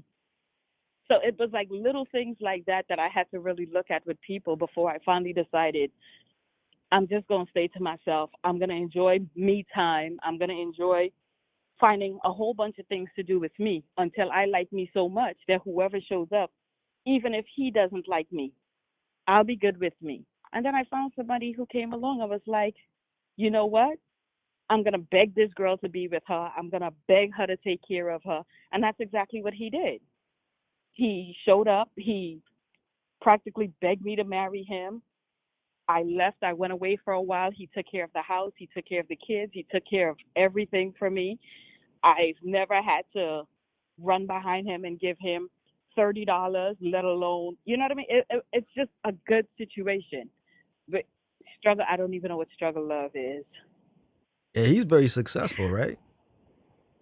He does his thing. He does his thing. He's being nice. He draws blueprint. He draws a blueprint for a company, and constantly being forced to defend what a black man is and what the representation of a black man is to other people outside the race. And he understands what he symbolized to a lot of people. He's Trinidadian, right? Is he Trini? Shout out to the Trinis. Shout out to the Trinis. Right. Yes, he is. So I happen to be Chinese. What do you think it is about you? The things that you did, because you put him in positions where he had to make decisions. You were like, all right, we've been dating for a certain period of time now. What's going on next? No, he put me in that position. Oh, I didn't okay. put him in that position. He put me in that situation because I had gotten so used to being in a relationship with guys where it was like I knew what I wanted and I kept trying to bend them and mold them to do what I wanted them to do. And that's not going to work. I can't bend them the same as they can't bend me. I mean, I met a bunch of dudes that wanted a freak. They wanted a chick they could have sex with outside on a parking lot. I wasn't that girl. I couldn't be that girl, and I wouldn't force myself to be that girl for them. So that's a relationship that I've got to let go of. But for him, it was he met me, he liked me, and we got along. But I didn't just want it to be he met me, he liked me, and I dropped the drawers day 3 or something like that, and then okay, Day because we 5? never even got to know each other. It wasn't day 5. No. That was okay. God, no. Day 7. But all right, no, I get you. I took my time, got to know him, and over time, he decided that we decided that hey, you're not seeing anybody, I'm not seeing anybody, and then I have like this policy too around seeing people. If I dated you 3 months ago, if I had sex 3 months ago, I'm not having sex with nobody for 3 months because within that time I need to find out whether or not I'm pregnant. And I don't care if a pregnancy test says I'm not dating anybody. And I make sure to, hold off on that. And we never hooked up for a while. And then when we finally decided to hook up, it was like, oh, I like you and I like you. Let's go. So we kept being, friends. And then we gave whatever the situation was between us, we gave it a timeline. We gave our friendship a nice little timeline. We enjoyed our friendship, so we checked that off. That's a box to check off. I like being friends with you. She's honest. Cool. Sex. We liked it. That's cool. But then we have to remember, sex can get old. Sex can get tired. Do I really want to be with this person? So you have to make up your mind that this relationship can expire. And once you get comfortable with that, you're not going to constantly call the person. Oh, and add to it, the other factor in my relationship with him is that he was so much younger than me. I hooked up with my husband when he was 21. I was 29. I think it was like on my 29th birthday we met. Yeah, it was my 29th birthday we met. I hooked up with him, and I had to remember that he was 29, he was 21, and he was going to want to do things that I did when I was 21.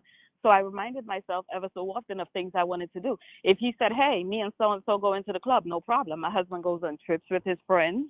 Only place he can't go is DR. That's it. Everywhere else, you're free to go. Why he they can't don't go like to the people DR? that look like you, chocolate boy. They don't like the people that look like you, chocolate boy. Stay right here before one of them kill you. Stay right here. That's the only place he can't go. Everywhere else, feel free. Go ahead. Him, his friends, he goes on boys' trips with his friends. He goes wherever. He goes to clubs. Whatever he wants to do, he do. I have no issues with that because I actually trust him. Mm-hmm. And if he came home tomorrow and said to me, hey, T, I don't want to be with you anymore. I found somebody else. My only thing is, does she love your daughter as much as I love her? Because if she loves your daughter more than you love her, it's perfectly fine. Go ahead. Be with her. Mm-hmm. So and his, obviously, because he didn't have any children before, right? No. And you had a son, so and I have a son. How did you deal with that? How did he deal with that? Because obviously, I'm assuming you were very upfront about having a son in the first place. Yeah.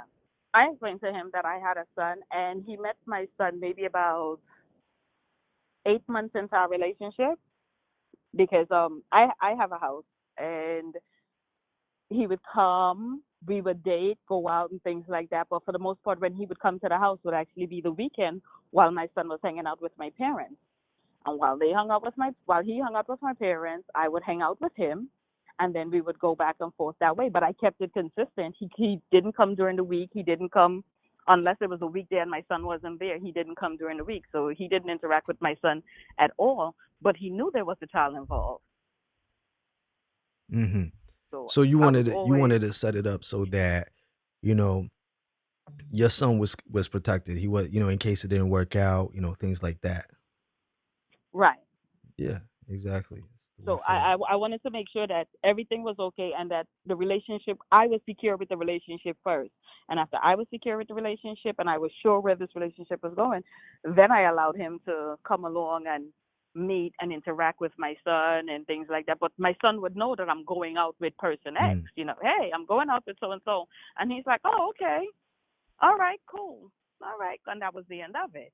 But I always made sure that my son was okay first, Hmm. and then I would go and hang with him. But as far as the struggle and things like that, and that's the other thing about it too. Whenever he was in any kind of financial crisis or something was coming up, the fact that we were able to be honest with each other, he could say to me, "Hey, listen, I got this mortgage in Jersey to pay, or I got this to go and do. Do you mind if I transfer money here, or do you want this, or can I do this for you, or can I do that for you? Okay, no problem. You know what I mean? It's just it's an openness and an honestness that I appreciated. I mean, at the very beginning of our relationship, it was so open and so honest. I think sometimes when I think about it, maybe it was a little bit too much so because I'm actually friends right now with a chick that really wanted to be with him while I was with him. I didn't know that she wanted to be with him, but he let me know, hey, listen, so and so, I'm going on a date with somebody else. And I'm like, knock yourself out. This is during the time before he and I actually became a couple. Now, if because I set some of the parameters around us being in a relationship where I said, hey, we're not going to do this, and I'm not going to introduce you to this, and we're not going to be this serious, and we're not going to be that serious. I had to be willing to deal with the fact that somebody else saw him and somebody else may want to be with him, and he's going to probably want to go out on dates with that person too. Hmm. Years later, the person and I actually met each other, became friends, were friends for 2, 3 years, and she said, how come I never met your husband? I said, because my husband has nothing to do with you. And then eventually I happened to be going someplace. He was in the car. She goes, hold up, this is who you're married to? And I said, yes. And why? She says, because I know him. And he's looking at me and he's like, how do you know her? And I was like, oh, okay, nice. Her and I are still friends. He and I are still friends. Right. So And you've been together now, what, 11, 12 years? we met in 2007, So summer 12. of 2007, So 12 years. July, August 4th, 2007. Yep. So 12. And how long have you been married for? 11 years this year, November 21st. Okay, all right. So y'all got married quite relatively quickly then, like within about a year. Yeah, we got married a year and a couple months after we met. Mm-hmm. Yeah, because he said he was sure, and I was so nervous. And even with the marriage, we agreed not to make a big deal. We didn't do the whole pomp and circumstance of going out there and having 30 family or a big $30,000 wedding or anything like that. We got married. No one knew we were married. No one found out we were married for 5 years. Mm. Because if this was a mistake, I was going to make it a mistake just between he and I. Mm-hmm. And we got married. We kept it quiet. By the time everyone else found out about the fact that I was married, it was my dad crying and asking me, how could I be having another baby and I'm not married? And I'm like, get out of here, Dad. I'm married. Wow. Wow. Well, so what advice do you have, like when you're hearing these women call in, and when they say that they want to be with a black man, but where do they find a good black man? As a black woman that has clearly found a very good black man, and you've been with him for 11 years, what advice do you have for them? First advice: stop looking at the black men that your friends have. Some of them aren't happy, but they're gonna keep up a whole big show to prove to you they're happy, and they're gonna keep it up just so they can be your what is it, favorite couple or whatever it is, your their ideal couple. Don't listen to them. Your relationship has to work the way your relationship works. You and your husband may decide that the two of you don't want children or you do want children. That's between you and him.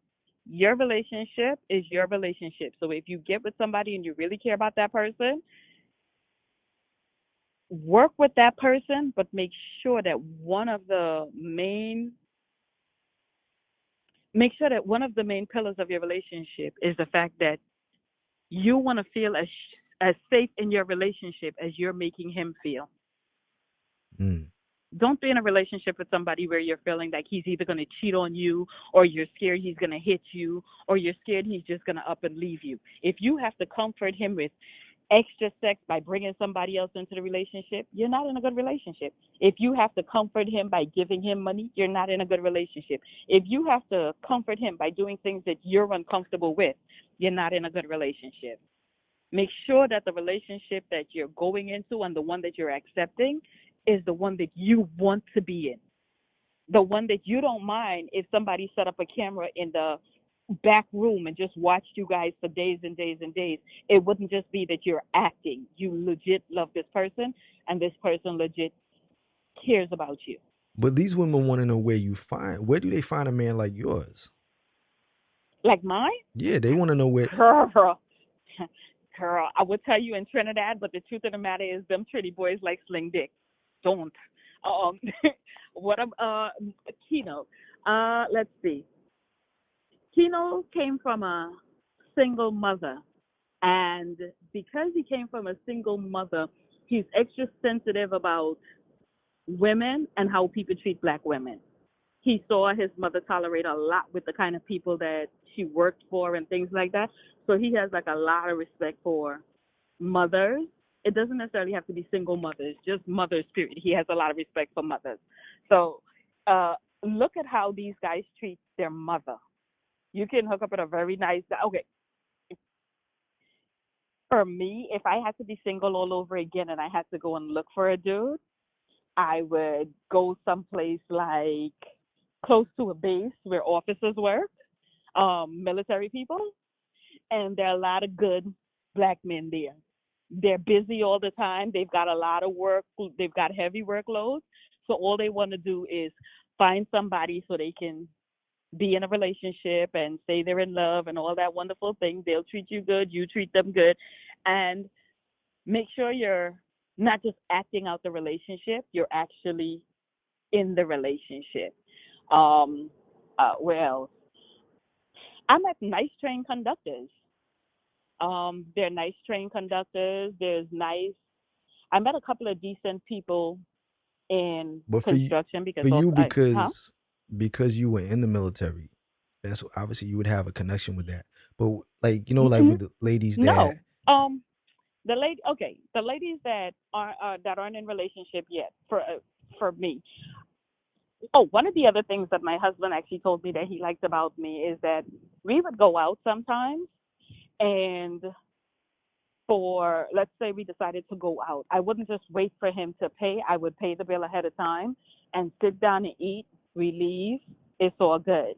I did that a couple of times for him. He liked the fact that I was generous and I didn't wait for him to do things for me. You know what I mean? He liked the fact that I treated him as well as I treated myself. He, as far as the military, no, they have to come off that base to go to breakfast. So there's usually like, especially if you're in some place like Cali, you're close to Port Wainini, Port Magoo, Port Hunter, whatever those places. There are a lot of military people. They're always looking for somebody. But if you're like me, a chocolate girl, looking for a chocolate guy, you're going to have to really sit down and assess some of these guys, because what happens is sometimes they come off base, and just like the black guys have like white fetish, Becky fetish, and Jessica fetish, and whoever else fetish. What's a There are Jessica a lot of fetish? Who's a Jessica? Jessica fetish is Is that a Trying to redhead? find you a Jessica no, Rabbit? no. Trying to find you a what's that one name? A J Lo. Trying to find you one of them J Lo Oh, looking broads that she have one baby on them and then the body explode and he's trying to figure out what happened, why she don't look like J Lo no more. right, right. Yeah, he's got a Jessica fetish. He may have a Jessica fetish. There are a lot of ones that have um Shaniqua fetishes too. And they actually want you to act out those parts, so you've got to be extra careful with that. That's the only reason I don't swirl. I refuse to swirl. I never did. I never will. Mhm. But as far as who you're gonna date, just go out there and put yourself in places where you're gonna meet these people. You don't want to meet with Raekwon that doesn't leave the project, then you're gonna have to leave the projects. You're gonna have to step out, get dressed, get your hair done, leave there. And there's a bunch of colleges around the community. If you're like 23, 24, that's a great age. People are going back to college. A lot of the people who are in college are actually going to these like what is it? Those open mics. They go to writing sessions. Mm. Go to a summer class just for the heck of it and see what they're doing. You know what I mean? Go to a what is it? They have like they have those summer classes at the college. At least I know up here in New York we do. I met a bunch of people there that are single and just looking for something to do during the summer. You're gonna find somebody there that just wants to go to corny ass Coney Island and just hold hands and stare out at something. Go to the colleges usually have like open mics or they're always giving tickets for different events. Go to those type of stuff. Go to a comedy show. It doesn't matter if your friend wants to go or not. You get dressed, go to it. You might meet somebody there, and it doesn't have to be that you go with your homegirl. Go with your homeboy. He'll probably sit there and have some good laughs with you while you're there. He may say, "Hey, look, so and so is looking at you." So And these are you my suggestions. and you guys have because I don't know if people know who you are, but and the two of you obviously have a very successful little business entrepreneur. Yes, we do. Yes, we do. We have a 6-year-old that has been calling me to let me know how she feels about me turning around her room. Yes. So, yeah, I mean, and he's very active in her life as well as my son's life. He makes sure that whatever she needs, whatever she wants, he's there. I'm a 24-hour parent during the week, and on the weekend it's my time off, and he picks up where I leave off on Saturday and Sundays, and it's all time with him. He makes sure he spends time with her, and I give him back whatever I can. We Right. we work it out. But and it's definitely what I would consider to be struggle love, based on what you keep saying, ramen noodles and things like that. No, I Never had ramen, but no, this is what people say. They think that struggle love is you're in a relationship and you're still not married and you have to pay for this and that and half and blah blah blah. And hmm it's just to paint a negative picture of black love. And when you called in, I thought it was a good opportunity to show that you're in a relationship with a very successful black man who he's younger than you. And although you had you had a child when you met him, he loves your son and treats him like his own. And you've been married for 11 years, and you've been together for 12 years, and these things like that.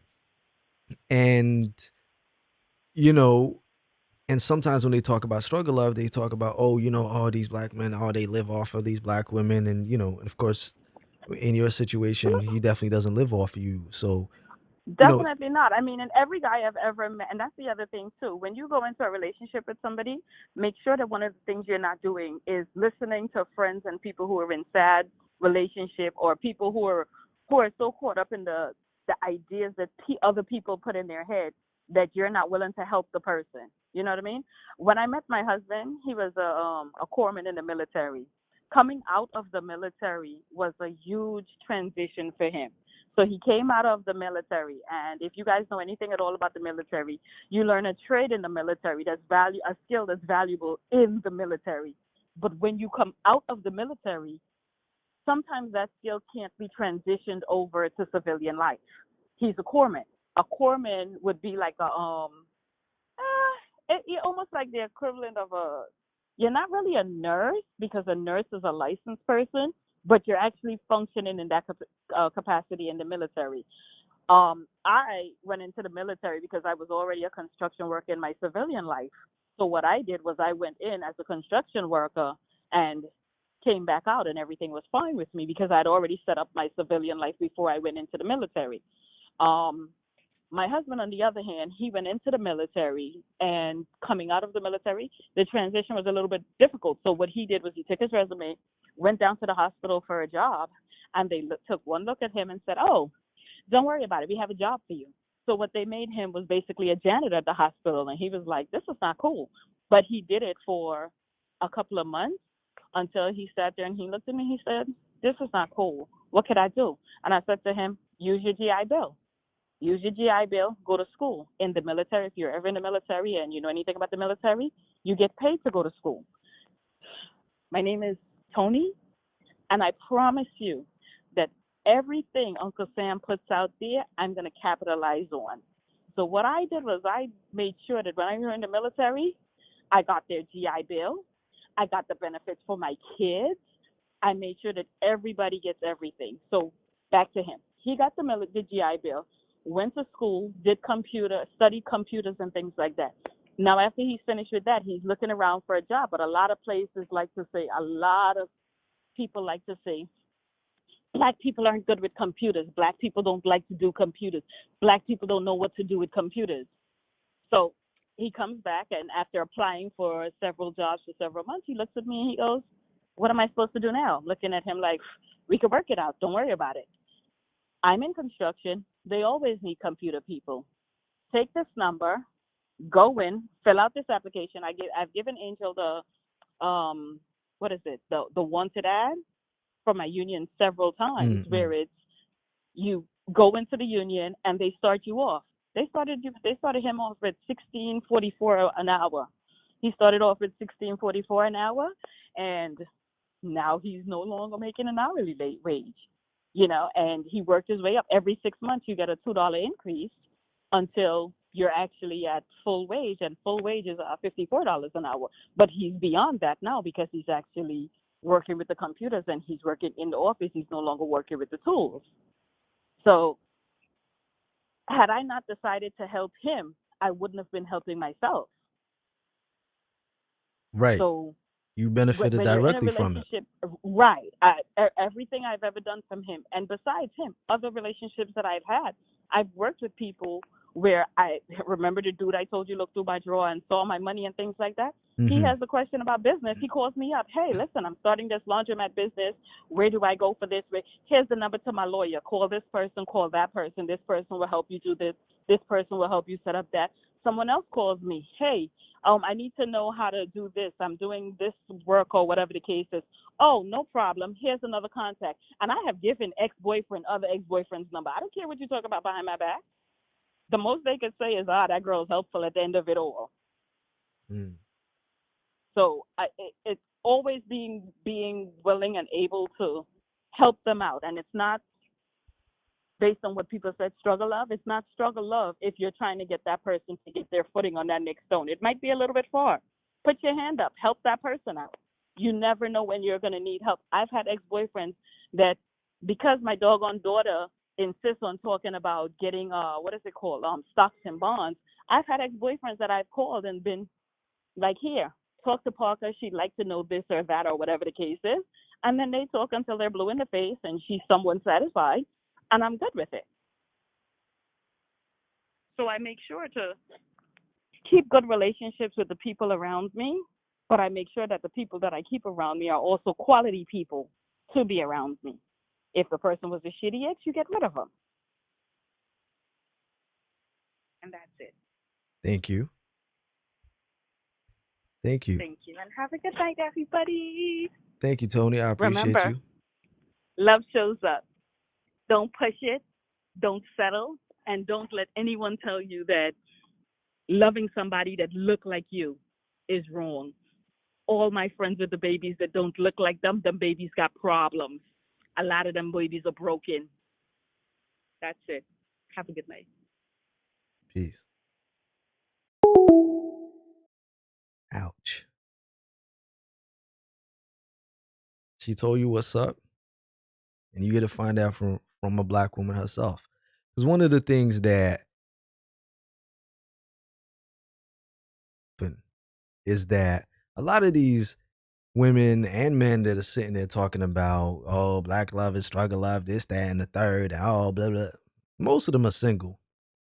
Most of them ain't even got a white man talking about, get you a white man.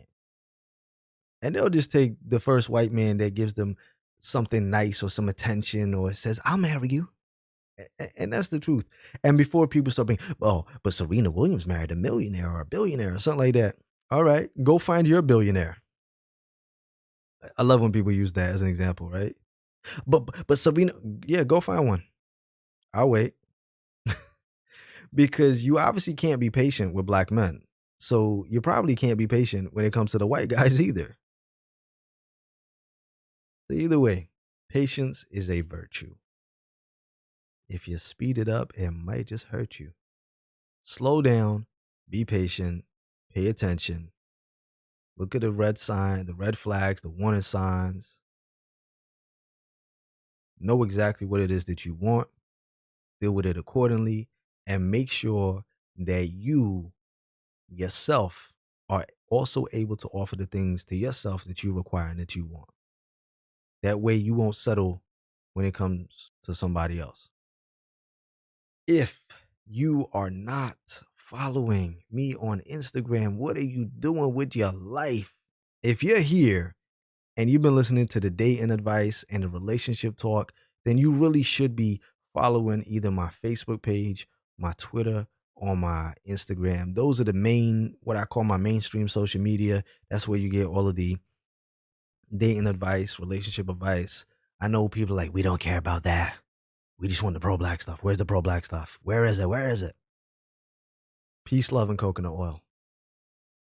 I'm out. Hey, man, that's racist. Please remember that from now on, brand new, never before seen videos, as well as live streams, will only be available on my website, ikyg.com, via a Patreon subscription. ikyg.com is a black-owned, black-ran platform, 100% free from censorship. It's the only place where we don't have to worry about what we say and expressing ourselves. Make sure you check out the description and the comment section for important links, as well as information in video form that shows you what benefits you get when you support the site and join my Patreon. If you enjoyed this video and want to see more, then don't forget to subscribe and be notified every time I upload a video. For exclusive content and perks, check out my Patreon. This is where we have private live streams, group chats, live Q&As, live phone calls, and open topics. This is a safe space where you can interact with other like-minded people, make friends, send each other direct private messages, and so much more without any trolls. And yes, you get to use GIFs and images in the live chats. So what are you waiting for? This is a completely independent website, free from censorship. If you'd like to make a donation towards the site so we can continue to put out the truth without fear of being silenced, then please hit that donation button. It's greatly appreciated. Check out the rest of the site for videos, private and public live streams, find out all the tea, and make sure to utilize the Black Money section of the website. Advertise your business absolutely free to people that look like you, free forever. And don't forget to follow me on Instagram and Twitter at angel_IKYG.